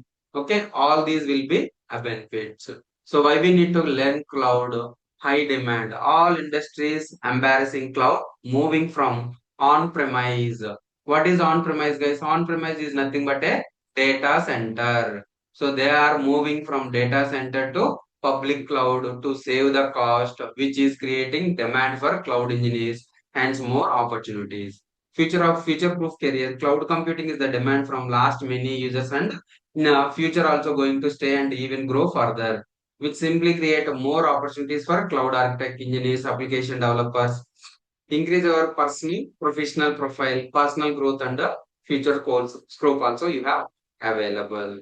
Okay, so what cloud options we have? So types of cloud based usage. So public cloud, private cloud, and hybrid cloud.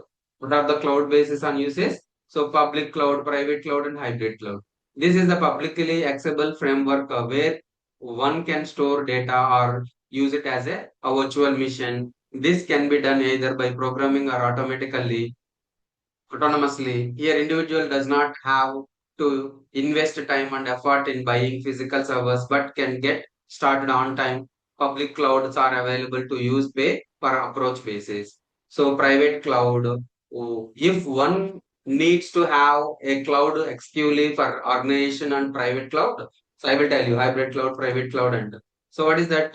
Infrastructure as a service, platform as a service, and software as a service. So what is infrastructure as a service? What is platform as a service? What is software as a service? I will tell you. Types of cloud computing. So this is for every cloud, either AWS, Azure, GCP, everywhere, guys. So cloud computing deployment models, cloud model, on-premise, hybrid. What cloud options we have? We have the AWS, Microsoft, or Google.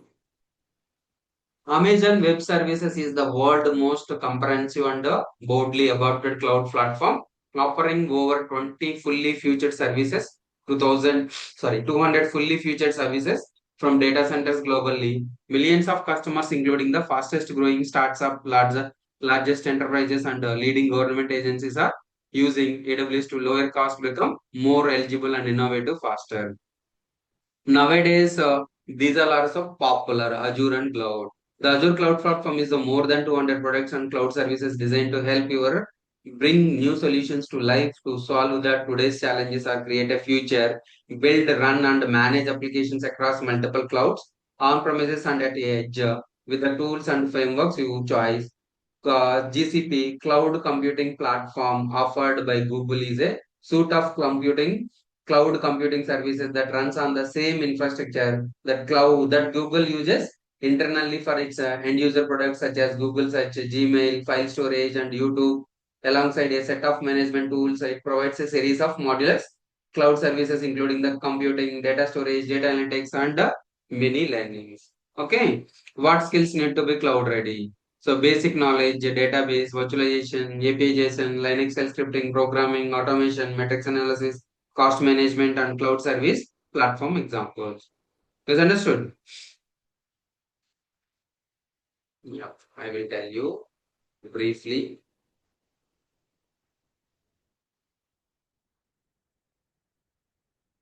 Downloads.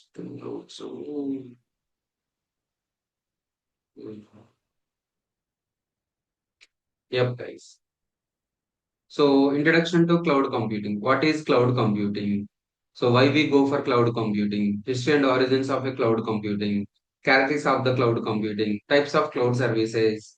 So, what are the types of cloud services? Software as a service, platform as a service, infrastructure as a service, cloud implementation types and conclusion. So, what is a cloud computing? You know about. Why we go for cloud computing? Also know. History of origins of a cloud computing? I will tell you. Characteristics? I will tell you. Types of cloud services? You know. Right. What is a cloud service?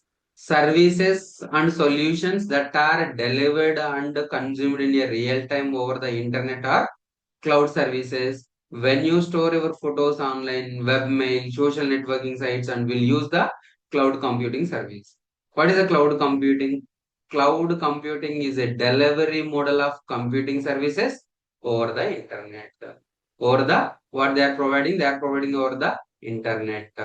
Right. It enables a real-time development and delivery of broad range of products, services, and solutions. Cloud computing is a style of computing where massively scalable IT-related capabilities are provided as a service across the internet to a multiple external customers. So, what is the cloud computing? Cloud computing and software resources that are delivered on demand as a service. What they are providing the storage services, application services, database services. Okay, so lower cost. Yeah. So history and origins of a cloud computing. Supercomputers are mainframes. How many guys? The supercomputers are mainframes. The first milestone for the cloud, the arrival of launching Amazon Web Services in the 2003, and it's publicly launched in the 2006, the S3 and EC2. Then 2008, the launches from the Google App Engine and Windows Azure beta version.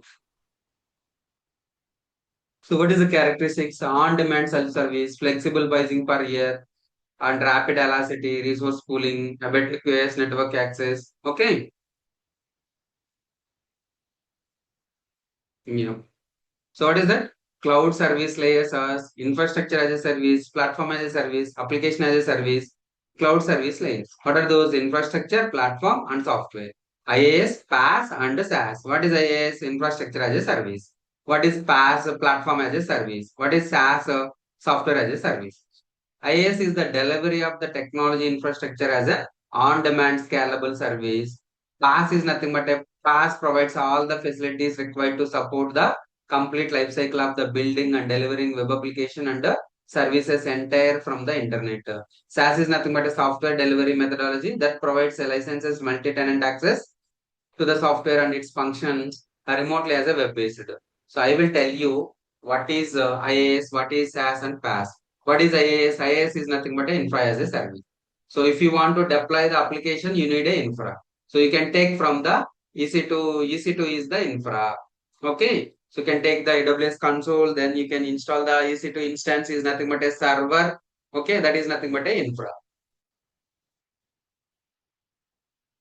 Yes. If you want only infra, you can take only infra. What is a PaaS? A PaaS is nothing but a platform as a service. Okay, so IaaS, for example, so companies are two types. One is a service-based company, other one is the product-based company. What is that? Service-based company and product-based company. What is that? The IT companies are two types. One is service-based and product-based.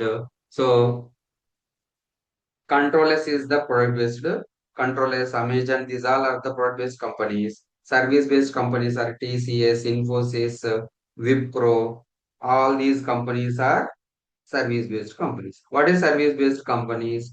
For example, they are getting the clients. For example, the Telangana government, all the projects should be taken care by the TCS. The same like as a shipyard or something like all the clients they reach to the services TCS or something like a shipyard. So something like I want to build a software. I want a web application for my shipyard. The client came into the picture into the TCS. TCS will give the agreement and all signs everything. Then they agreed. So then they want a they want a infra. Then they will directly go to the data center, or they will go to the AWS or Azure or GCP. They want a IaaS because of they are having the infra team, they are having the operation team, development team, testing team, every team. They will take care of everything. No need to worry about it. But so you are a startup company, you don't want an operation engineer, you are the developer, you know how to develop the code. But I want to deploy the code in the server. But in the data center, this is not a possibility. That is one of the drawback. So the drawbacks will be overcome by the cloud. If you want a server, you directly you directly launch the server and the software, Tomcat, Apache, the softwares need to the developers. Right. They doesn't know how to install those web servers and language softwares. So right, they want those softwares also. So in the past, they are providing the softwares also need to, so the softwares also installed in the PaaS. PaaS is nothing but a platform as a service. Platform as a service, what they will do, they will provide the infra as well as the softwares also, software installation. So this button, the operation here, there is no need to operation engineer. So if you took as a PaaS service, they will provide, they will maintain everything. If you took as a SaaS, what is a SaaS? SaaS is nothing but a software as a service. What is not? SaaS is nothing but a software as a service. A software as services. So Telangana government reached out to the TCS. So TCS again reached out to the AWS console, AWS, and they will get the infra. But I don't want to go to the service-based company. That Telangana government directly reached to the AWS and they are providing everything. So they want a software, e-seva, me-seva. So everything for deploying this application, what they need? They need a AAS, infra as a, so infra they are providing, PaaS they are providing, SaaS also they are providing. What is the advantages of the cloud guys? Infra, they will provide the infra, they will provide the SaaS, they will provide the PaaS also. So that's the reason cloud is popular than data center. Data center, they are providing only the infrastructure. So you need a people to deploy, develop software, install everything. But if you directly go to the cloud computing, they are providing everything. They are providing the IaaS, they are providing the PaaS, they are providing the SaaS. Okay, no need to go to the service-based companies. So that's the reason cloud is popular. That's the reason cloud is popular. Guys, understood? Why cloud popular? Kavya, you there? Kavya left or Yes, there? sir. Yes, sir. Yes, sir. Yeah. Yes, sir. I'm Kavya, you asked listening to the your question. question. Why data center is not using, why cloud is using, what is the advantages, disadvantages. Now you understood? Yes, sir. Clearly understand. Got it? Yes, sir. Yes. Thanks. Okay. So infrastructure, they are providing the servers, networking, storage, data centers, firewalls, load balancers. Okay. And PaaS, so middleware, web application, development, or database. The softwares will be installed under the platform. The email, everything will be taken care by the cloud. That is nothing but a software. If you took software as a service, it will come the infrastructure as well as platform. So traditional IT, data center. What data centers will do? Networking, storage, servers, virtualization, OS, middleware, runtime, data, application, everything will be taken care by ourselves. But if you took as a IaaS in the cloud, they will provide up to, they will manage up to the OS installation. So if you took as a PaaS, they will maintain up to the runtime. If you took as a SaaS, everything will be taken by the cloud. Everything will be taken care by the cloud. IaaS, PaaS, SaaS. So cloud implementation types of private, hybrid, public. So internally cloud data centers eligibility, external cloud trusted, and external cloud. So public is nothing but a everyone can use. Private is nothing but a, so for example TCS wants a private data center for their applications. So for that time you can directly connect to the AWS Azure Global Cloud. They will provide a separate private console for your application, for your environment. Hybrid means I want both. TCS wants public cloud and private cloud. So for that, they will create as a hybrid cloud. Yes, understood. Yes, sir. Yes, sir. Yeah. So cloud computing is the fastest growing part of network-based computing. It provides a tremendous benefits to customers for all sizes, simple users, developers, enterprises, and all types of organizations. They are using it. All types of organizations they are using it. Is understood? Yes, sir. Can you explain in practical way, sir? Like using any example? Yeah. I will show you Okay. example also.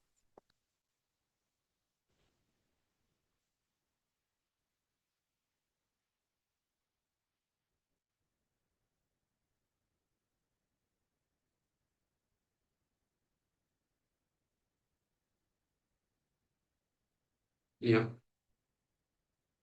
Now you understood what is cloud computing. Then what is AWS? What is AWS? So AWS is a cloud computing. Cloud computing. Azure is the cloud computing. Right?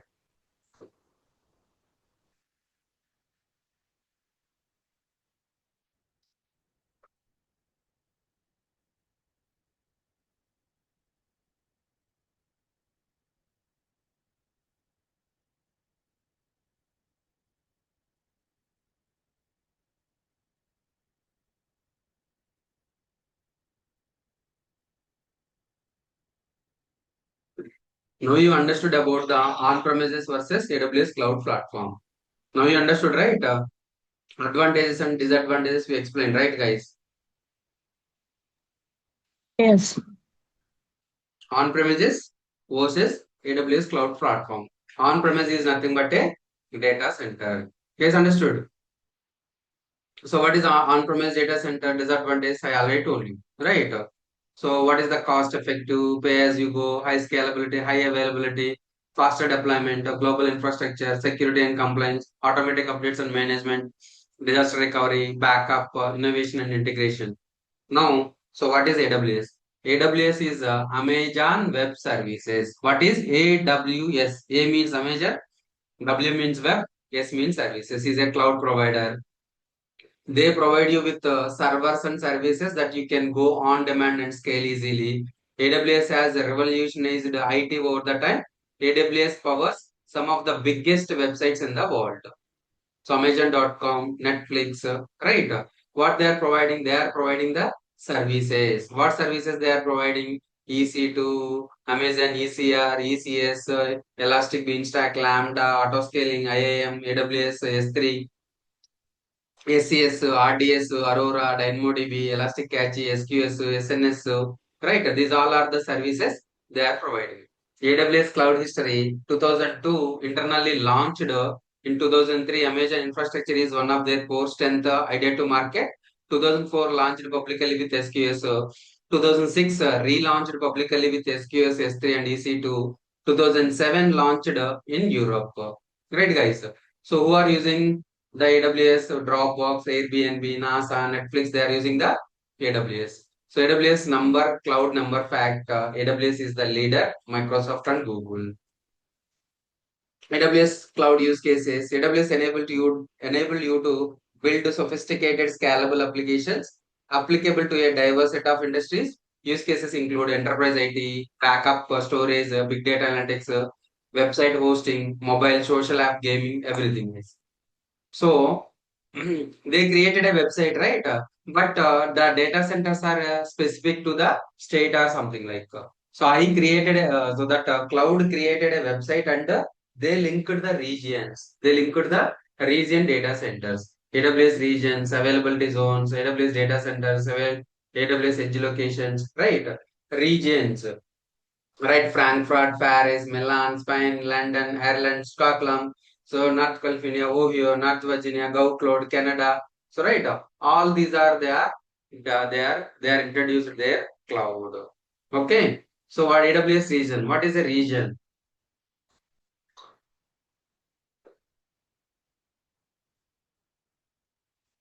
AWS has regions all around the world.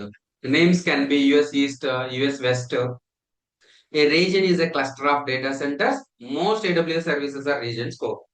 So this is AWS US East, US East to US West, North, so North, something like North California, Oregon, Ohio, Virginia, Cape Town, Hong Kong, Mumbai, Seoul, Singapore, Sydney, Tokyo, Central, Frankfurt, Ireland, London, Paris, Scotland, Mumbai, all these things, guys. Okay, so what is the regions, guys? So you already know the APAC, EMEA, and AMER region. So what is that? This is AMER, this is APAC, and this is EMEA region. This is the EMEA regions all over the globe. Right? How to choose an AWS region? Compliance with the data governance and legal requirements. Data never leaves a region without your explicit permissions. Proximity to customers, reduce latency. Within a region, a new service and new feature are not available in every region. Pricing varies the region to region, and it's transparent in the service pricing page. Availability zone. So I already told you, right? AP Southeast to 2. Every region having 2 or 3 availability zones. Each region has many availability zones, usually 3, min 2, max 6. Example, AP Southeast to 2A, AP Southeast to 2B, AP Southeast to 2C. Each availability zone is one or more discrete data centers with redundant power and networking and connectivity. They are separated from each other so that they are isolated from disaster. They are connected with the high bandwidth, lower latency, and networking. AWS has a edge presence. Yeah. So what is AWS, guys? AWS, Amazon Web Services are the collection of remote services offered by the Amazon.com over the internet, build and run an application. Amazon Web Services is the robust, scalable, and affordable infrastructure for cloud computing. AWS provides compute, storage, database services, quickly provisioning, and the IT needs. What is AWS? AWS is a set of cloud computing services. What is the services? AWS is flexible, availability, and scalability. AWS is the elasticity. What is that, guys? Elasticity. Scale up and scale down as needed when we get the recourses instantly. So now we have a fully on demand. So benefits of using AWS, pay per use model, you already know. Instant scalability, you already know. Reliable and redundant, you already know. Security. Most services accessed via REST API is nothing but a console. So it's a service level agreement, availability unto support. Okay. Availability zones exist on the isolated fault lines and foot lines and electrical grids to sustainability reduce the chance of simultaneous failures. Support. AWS provides 24/7 support in the real-time operational status of all services around the globe. So history you already know about it. What is that AWS cloud computing platform? So AWS global infrastructure, availability zones, regions, edge locations. This is the foundation services, application platform services, and management and application. So big picture of the AWS. What is the a big picture of the AWS you see again, guys? Yeah. So the big picture of AWS. So what is that? AWS is the global infrastructure. It's not related to data center, a state or city. It's a global. It's all around the world. You can use it. So compute service, storage service, database service, networking, that application foundational services, application services, and deployment services. Okay. So AWS services, Amazon provides the various types of services as EC2, S3, RDS, Route 53, Cloud Frontend, Glacier, DynamoDB, Elastic Cache. All these are the services. If you want a server, you can directly launch EC2. EC2 is the virtual private server. Similar standards of VPCs are called as a instances available in variety sizes of all major operating systems are supported. Cloud storage, highly scalable, high available, right? RDS, relational database, MySQL, Oracle, everything is. Route 53 is nothing but high availability, work well with the other services, fast and secure, pay per job, and million. Okay. These are the services, regions you already know, availabilities you already know, edge locations you already know. So if you want to done the certification, you guys can directly done Associ- associative level. So associative level. So AWS certified solution architect associative, AWS certified developer associative, AWS certified DevOps administrator. Okay. Right, you can write it. So for the solution architect or a developer or a sysops engineer. One second.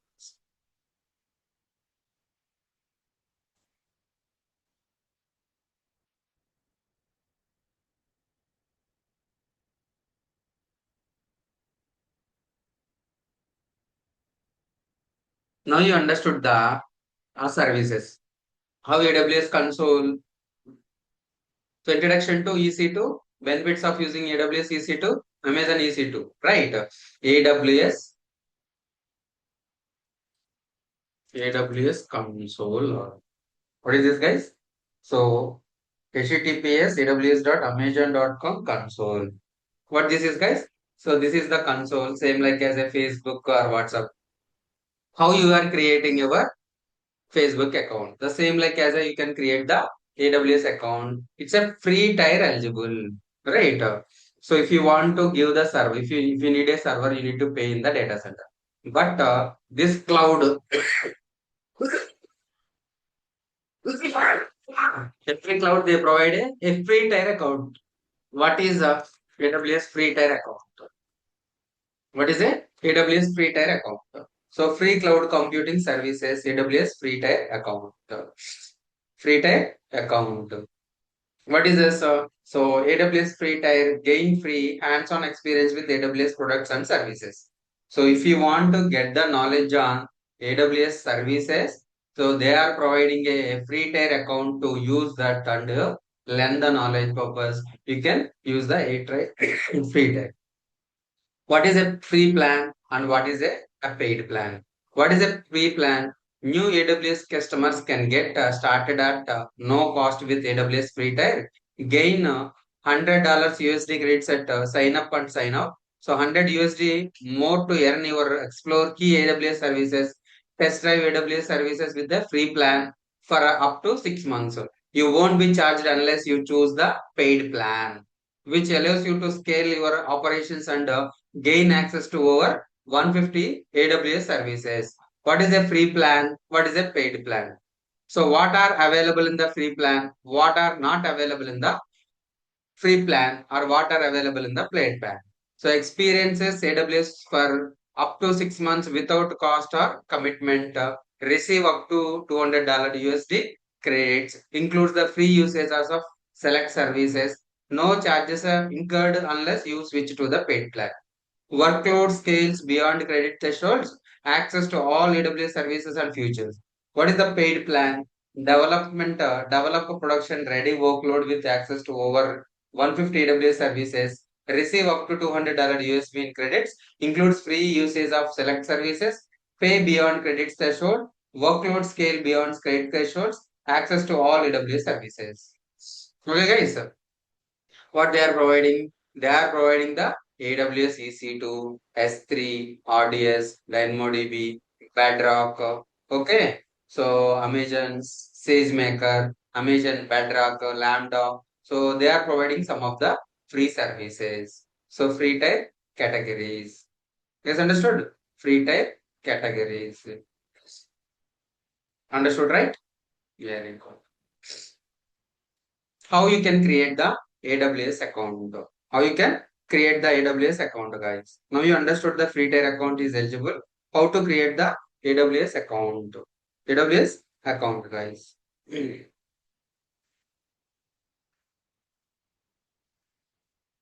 So AWS account creation and sign up for free tier usage. So right.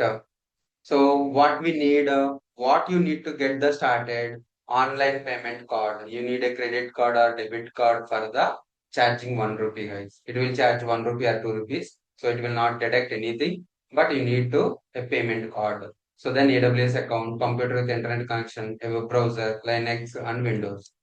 What is that, guys? So just AWS accounts include 12 months of free tier access. You guys can use that free tier access. So this is the create an AWS new account. So it is asking a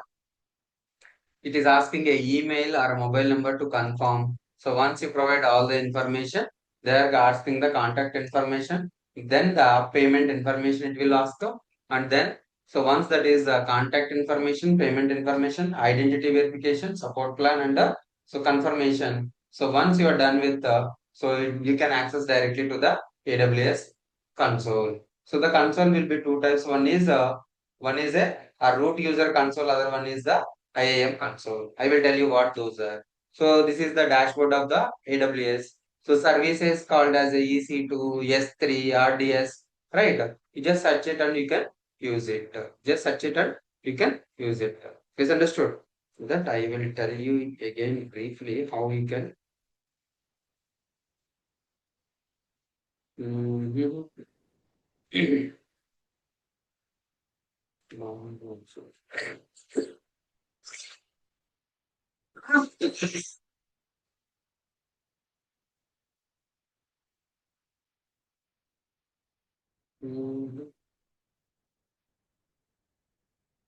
AWS account.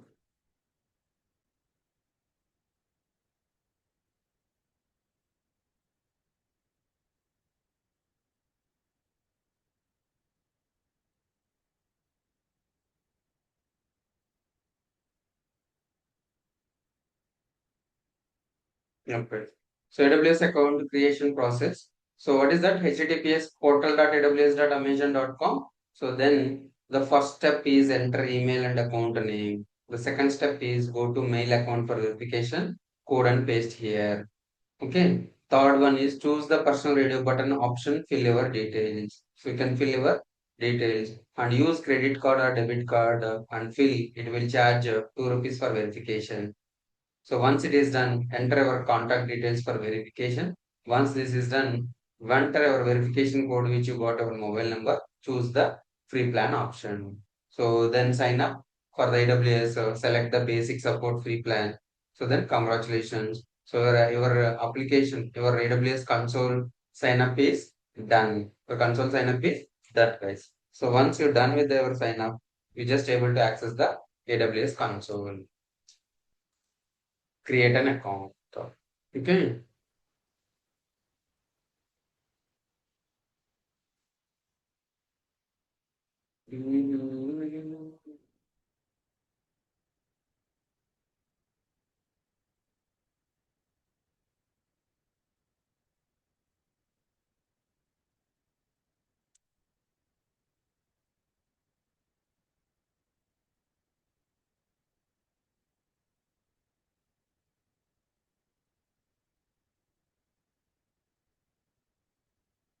What is that? Sign in for AWS account. So create an account, right? Create an account. email address.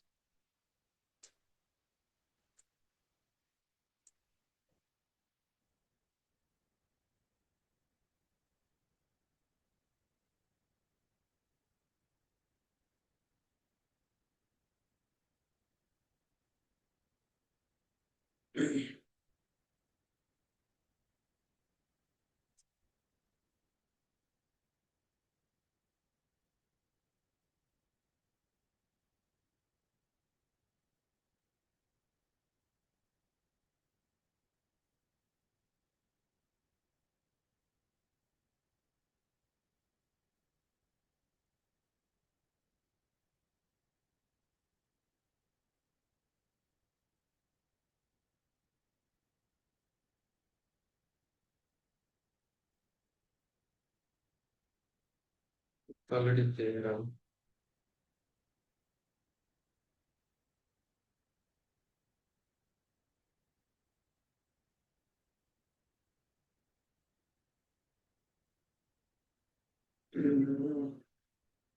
Just 1 second.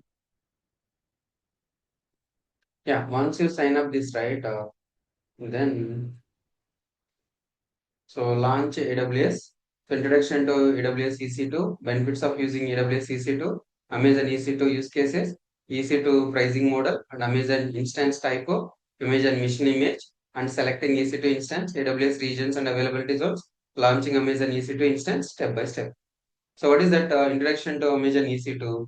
Amazon EC2, which also known as a Amazon Elastic Compute Cloud, provides a resizable computing capacity in the cloud web servers. It is a simple web service interface, allows you to obtain and configure capacity with a minimal friction. It provides you with a complete control of your computing resources and lets you run on Amazon proven computing environment.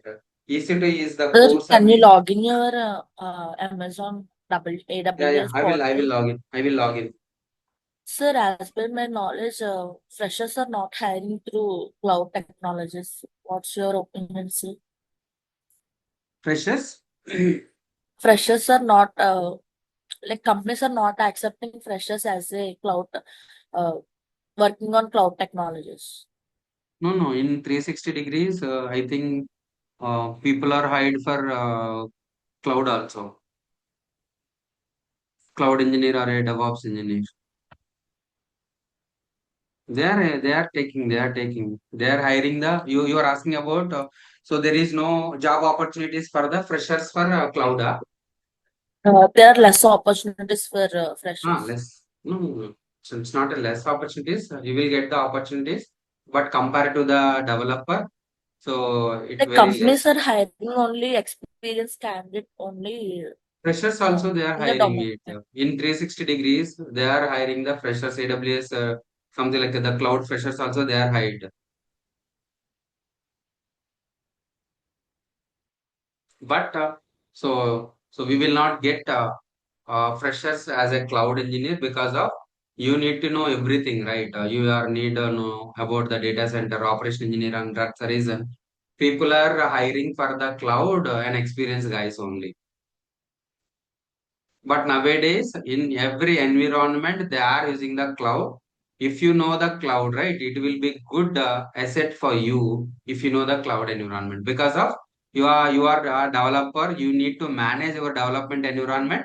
That development environment is deployed under the AWS console, AWS cloud.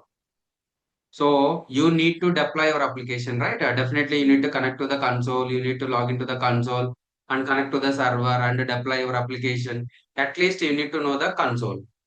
Right? The what is the AWS cloud? Now you understood, right? The services are there, how you can connect the service, how you can create the service. Right? Your development environment will be deployed under the AWS cloud. How you can access that development environment? You need to connect to the cloud and then connect to the servers, right? It's a if you know the cloud, if you know the cloud computing, it will be a added advantage for you guys because of the development team will taken care by the development environment, and you guys are joining on the deployment calls also. So because The deployments are going on. If something goes wrong on the production side, the development team connect to the join the call, and they will see the logs and they will analyze the logs and how they can connect. If you don't know the console or something like a cloud, how you will connect it. So nowadays, the developers also need to know about the some of the DevOps tools like GitLab and GitHub, right? All these tools. I will show you guys. So we have a YouTube channel, guys. I uploaded the playlist of a 360 degrees. What this is? So Blujay Technologies. You guys, yeah. So go to here and subscribe this channel, guys. And so what it will be there? So there will be a playlist, guys. Got it? The playlist. You guys can go to the playlist. You see, you guys can watch this recording, guys. Git and GitHub complete beginner course, guys. You guys can watch. You will get a more knowledge and Linux course. This one also, guys. And this is also complete Git. Okay. So and there is a 360 degree. Yeah. So 360 degrees freshers AWS Linux batch 2 and batch 1. Guys, you guys can watch these 12 videos, right? You guys can watch these 12 videos. You will get more knowledge on AWS and Linux, guys. Okay. So if you guys want to learn DevOps, you guys can learn DevOps also. So this is the free source, guys. You guys can subscribe it and this playlist. What this playlist? The playlist is AWS 360 degree freshers Linux, and this is the one. You guys can watch this playlist.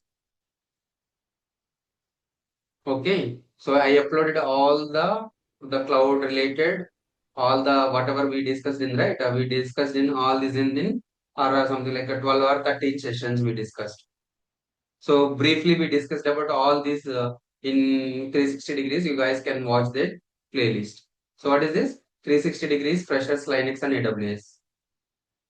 So where you need to go? You need to go the Blujay Technologies, then playlist. So in the playlist, you guys can go to the 360 degree 360 degree Linux AWS batch freshers, guys. This one having 12 videos. You guys can watch these videos. Okay.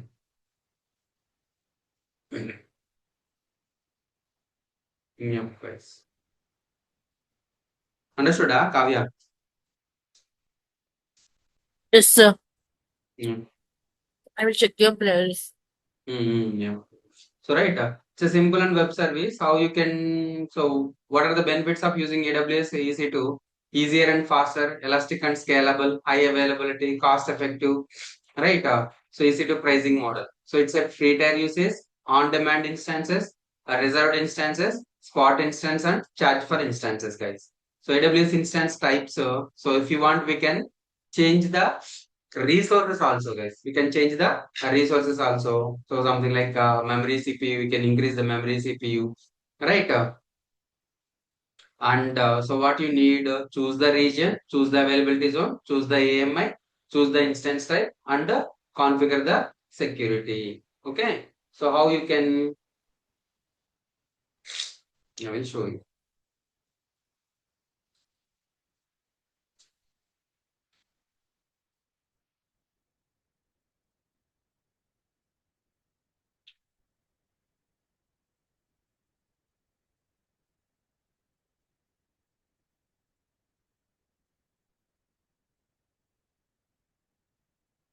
Yeah. So AWS instance creation and connect using the mobile extreme software. So what is that? So go to the AWS. Once you signed up your AWS account, so once you go to the AWS Amazon AWS.com console, click on the login. Then you can select the region here. So choose the region based on your location. So India or something like AP Southeast. Then click launch instance to choose the launch instance. Here you can search the EC2 instance. Okay, then click the launch instance. Then fourth one, launch instance. Once you launch instance, right, you can enter your name for easily identify and choose the Amazon Linux. So something like My Linux Mission. Then you can choose the Amazon Linux OS. All the Linux OS flavors are free and open source, guys. Please select the free tier eligible to avoid billing issue. So click on create a new key pair for create a .pem file. Okay, for login purpose. So free tier eligible and the key pair. Okay. Next you can use the key pair name. Then keep networking details as default, same as selection process, guys. So just guys, default you can select as default, and finally you can configure the 8 GB for installing the OS. Then launch instance. Click on launch instance. Once click the launch instance, your instance will be launched. So wait for few seconds and get EC2 instance created, and then click on ID. So refresh to see instance state updated. Instance state updated. This is a your instance. EC2 instance. My EC2 instance running and EC2 instance. Okay.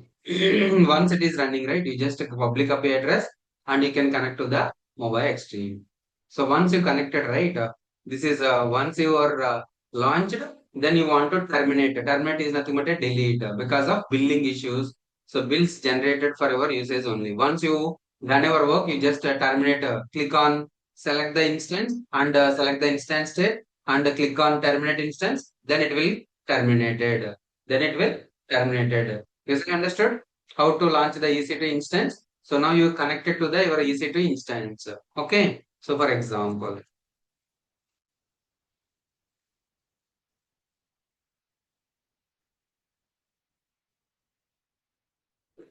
guys, this is data center. Don't worry about it. This is Red Hat. Start Red Hat. CentOS Linux OS is installed, guys. The same like as it. How you are creating this instance, right? So its instance is created. You can connect this instance.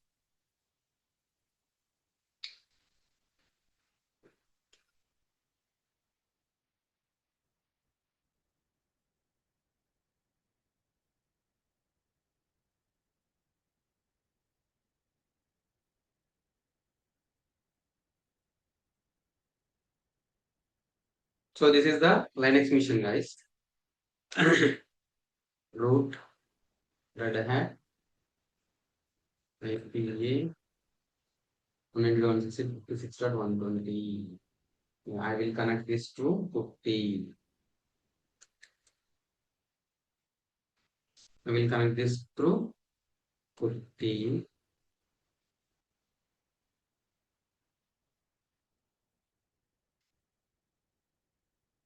One 192.168.56.120. Same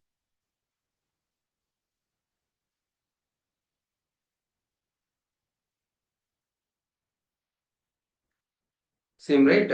Once you get the IP address, so if you click here, right? So copy this IP address, public IP address. So same I copied the public IP address in the account. So then appearance change, font change. I'm changing the font size. Okay. Okay, open. You guys are able to see or else change the settings. Appearance change bold. Okay. Upload the address. The username is root. Password is Red Hat. Let's check Apache is installed or not. Systemctl status executable not found. Okay, guys. So what is the development application deployed on AWS server? Yeah. So live demo, deploy an application on AWS EC2. Okay. Now you understood the EC2. I'm connecting the EC2 is nothing but a server. EC2 is nothing but a server, and I will deploy the application. I will deploy the application. Something like what you need to install the, yeah, here I launched the instance. So what you need to install the software. What software? Apache. So Apache is nothing but a HTTPD. Okay, I want to install the Apache. Then I want to deploy the application. Deployment. What is that? Deployment. So yum install httpd.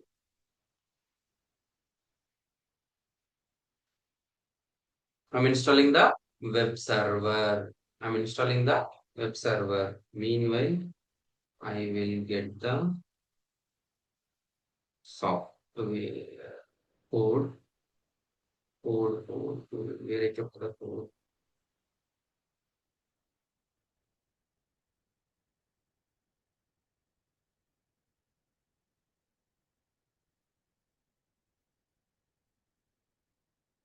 Guys, whatever the material I show you, right? AWS material. So here you can find that AWS material, guys. Linux material, AWS material. You see, right? AWS material. You guys can download it from here.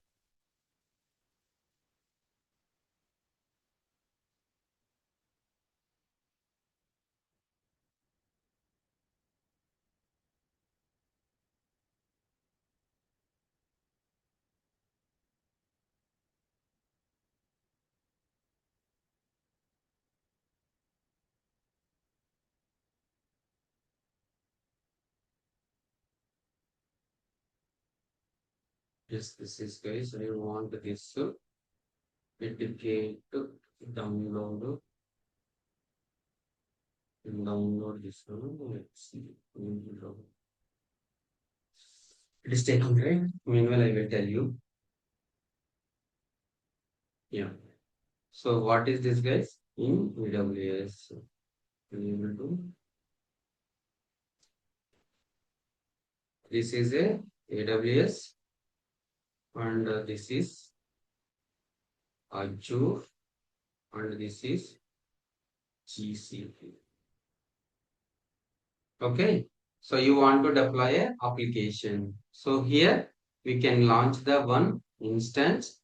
Here also launch the EC2 instance. Here we call it as a virtual machine. Here we call it as a compute engine. Here we call it as a compute engine. Here we call it as a virtual machine. Here we call it as an instance. Is nothing but a server. What is that? Here we call it as a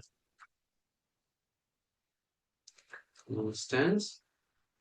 Here we call it as a virtual machine. Here we call it as a compute engine. So here we call it as a compute engine. Okay. The same are servers only. The name called as a server, but they can treat it as a different name. What this is? This is the AWS cloud. So this is the Azure cloud.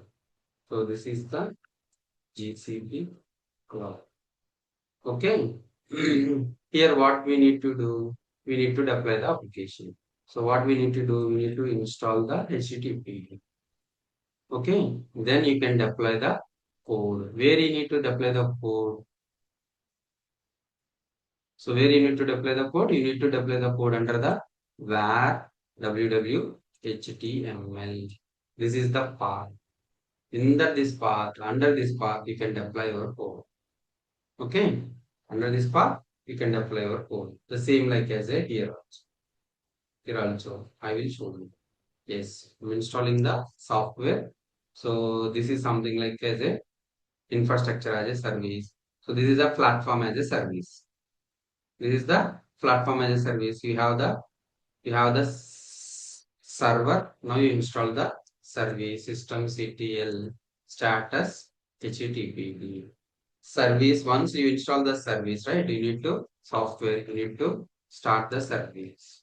If the web server is started, then only we can see our application. Okay. So where we can deploy cd var www html. Okay. Here I want to download this file. Okay. So this is zip file, right? I want to download that. Wget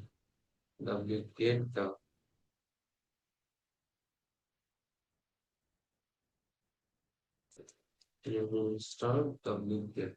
Wget is nothing but a webget, guys.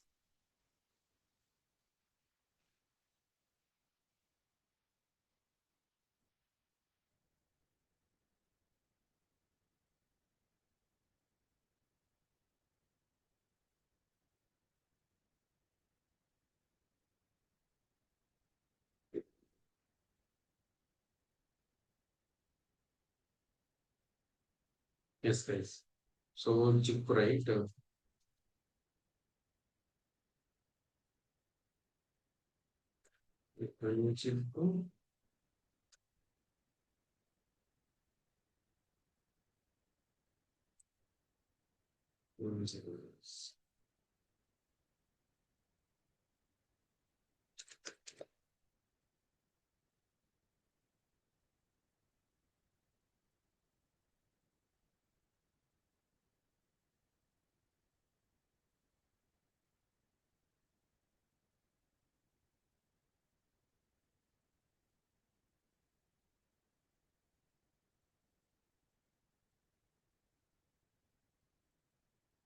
Zip.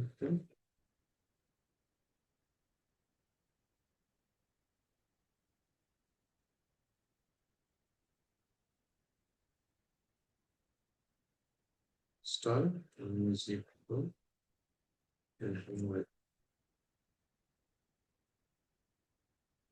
One zip package is not there. That's the reason.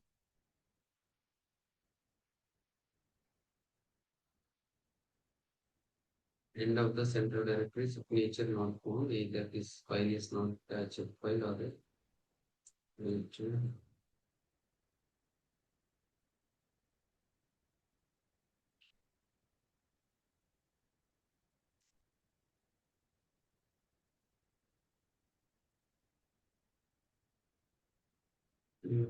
One second. It's -cp.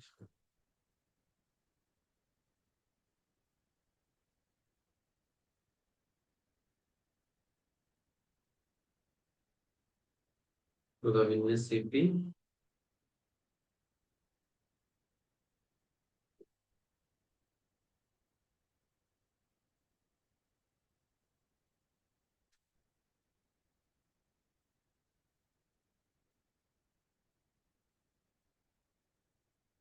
Okay.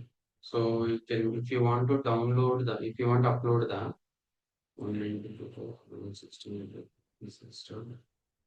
120. Username is root. Password is red hat. Login. Accept. Indicator.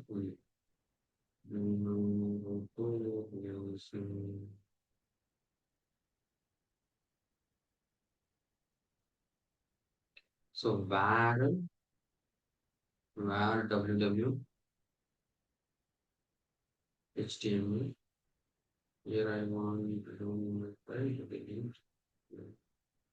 So I'm pushing this educate here.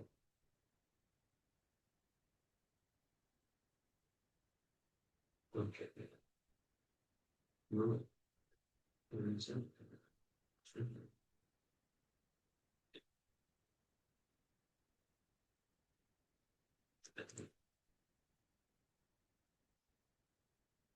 Status HTTP and restart.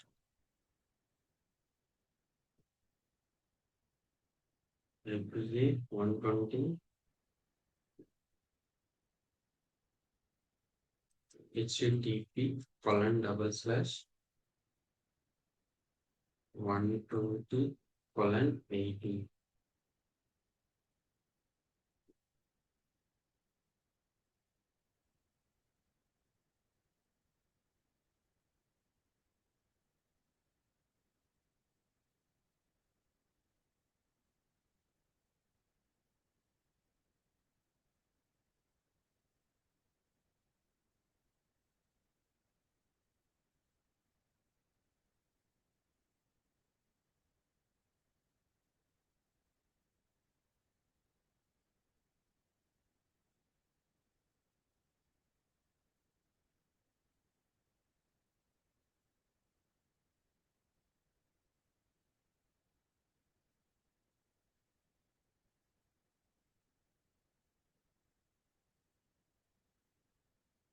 Okay. Systemctl restart HTTP.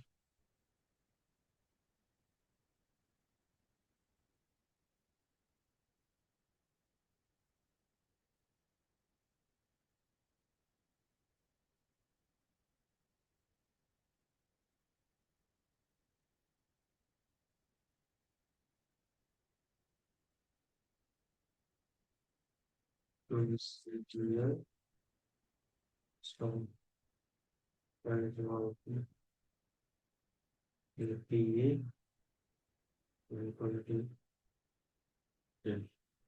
see, guys. So right, so what is this? This is the website is deployed. This website is deployed under the server. What is the IP address of the server? So this IP address will create as a DNS name. This IP address, so we'll create as a DNS name. So something like, what is the IP address? The IP address.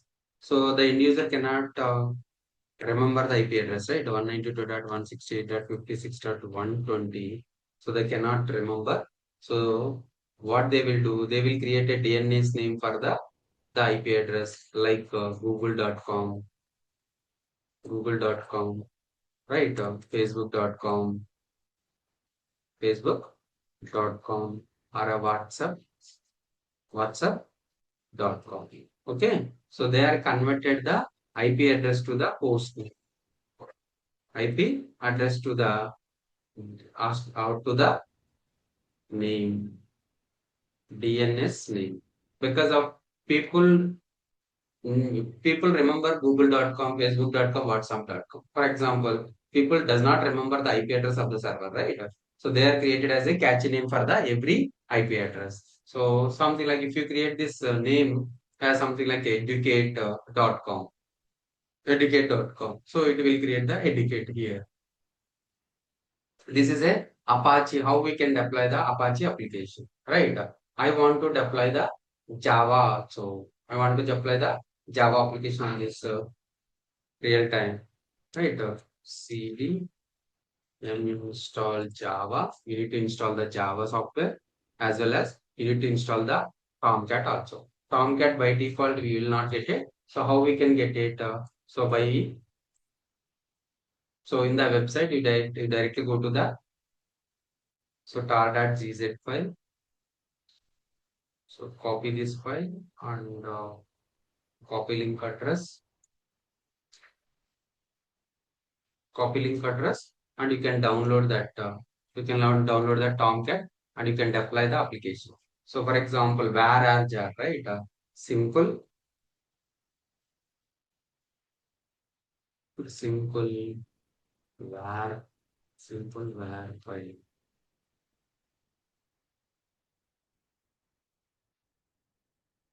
Lab, see where file. So simple where file, you can see here.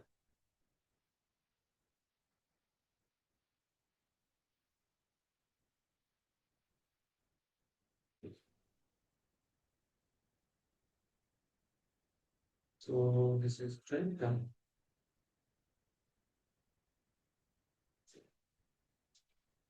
Yes, sir. So this is the lab 6A where are the, so you can download this file and you can install this Tomcat. No need to install it. You just download it and use it. So I will install. So once it is done, I will install Tomcat also. So Tomcat is the third party software. Third party softwares will be installed under the OPT directory. So in that OPT directory, you can install the Tomcat, and the Tomcat web server, you can deploy the var or jar file.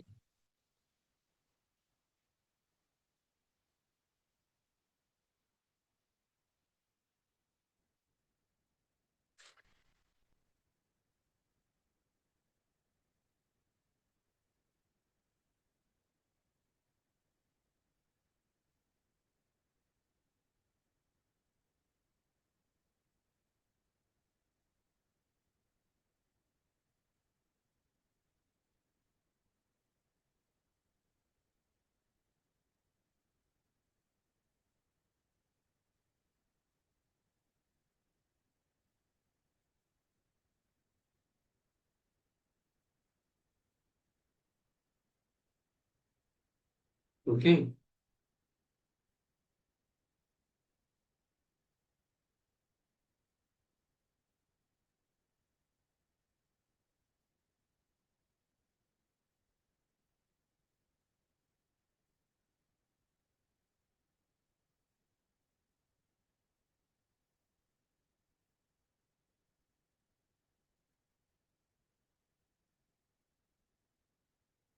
So once it is done, so we need to install the Java, right? So if you took as a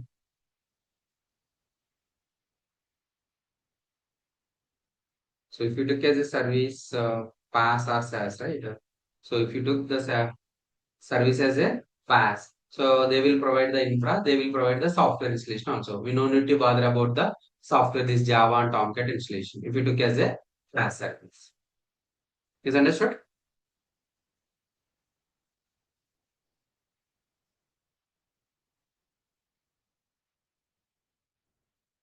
Yeah, thanks. Java is completed. Now, so cd opt, go to the opt directory. Okay. So container temporary. Okay, no worries. So we want to download this zip file, copy link address, and wget. Wget is nothing but a webget. So we are downloading from the web this Tomcat.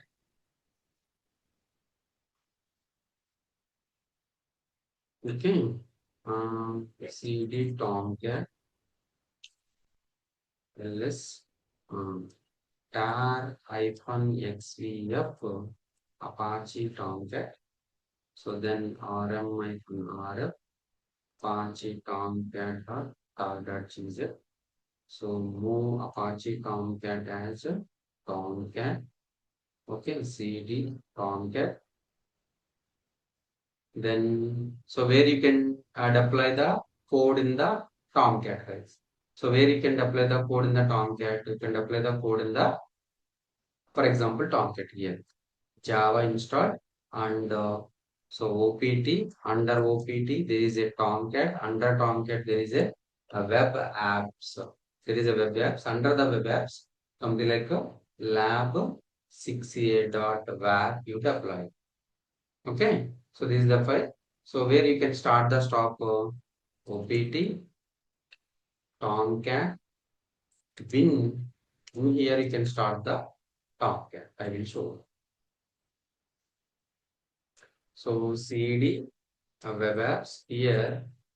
You need to download that package, that var simple var, right?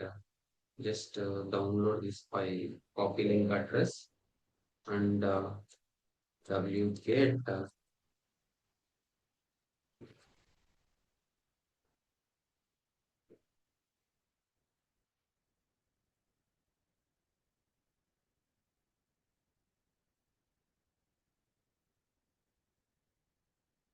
Okay, so this is where lab6a.var is in the PWD. Okay, web apps file. Now let's see. Need to cd.ls cd win // here you see startup.sh, shutdown.sh. You need to start up the Tomcat. Then you can check it as bsi python grep python Tomcat.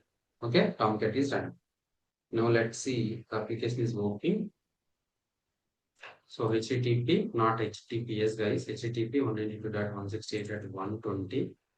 What is the port number for the Tomcat guide? 8080. 8080. Yeah, Tomcat is installed. Then lab 6 years. What is this? Lab 6.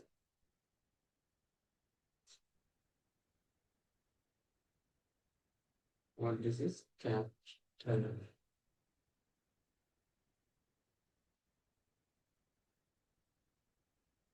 Yeah. So this is the Tomcat application. Tomcat application is deployed. How to input the, this is the one page guys. Input parameter is the one page. Click on the input one parameter. Then you can provide the end something like my assessment reduced so classify. So these are is not working, but this is the 3 pages we have. Okay, so this is the lab 6a. So this is the Tomcat. Tomcat is installed and so here educate. So this HTML and Apache, Tomcat, Apache and Tomcat installed up the website. So HTML website also deployed and the Tomcat application also deployed. Guys, understood how real time works? Kavya? Sir, can you briefly explain like what is what? Can you explain from uh deployment step by step? Just short Yeah. intro, just like a short demo. Sir. So you want to That deploy what the application. it Developer develop confused. that code. In the integration, they created the called as a fb.var, facebook.jar or var file. Okay. The developer developed that code and integrated that code. So that code need to be deployed under the path, default path for the web server. Every web server having their own default path to deploy the application. So what is the default path for the Tomcat? So Tomcat web apps. So what this is, Tomcat is the third party software. So we need to install the third party software on OPT. This is installed. The HTTP is by default having the package in the Linux. That's the reason it is installed by default. So what is the default path to deploy our code? Var www.html.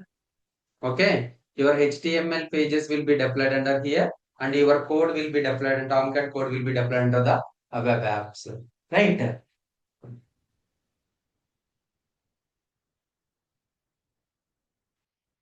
So Kavya, you can go through this because of it's Sir. a you. So you can go through that. Yeah, what you can go through is, or you can go through this here and that Linux batch, precious. Yeah, you see, right? 13 videos you have. You just gone through that every video having a one hour or 2 hours. You can gone through that Okay. all the videos. You will get the more understand. Okay, I discussed everything in the this. Okay, sir. Okay, no? I will go on through that. Yeah, Okay, sir. I will tell you one second. This what is. Yeah, you can gone through this all these things because of everything will be having all the notes. Okay, I will share these notes, guys. I will share these notes under recording, and I will upload it in here only. You guys can check it right. YouTube that Blujay Technologies. In the 360 degree, I will upload it and I will send it to Soumya. You guys can collect it from Soumya, guys. Okay.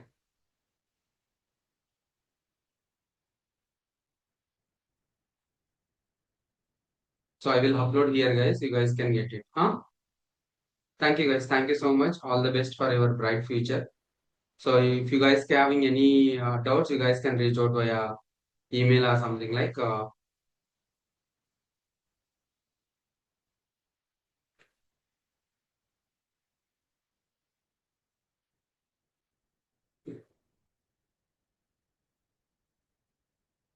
Yeah, you guys can reach out to cherguda@gmail.com or mobile number guys, if you have any doubts. Okay. Okay, sir. Yep. Thank you, guys. Thank you so much. Thank you, sir.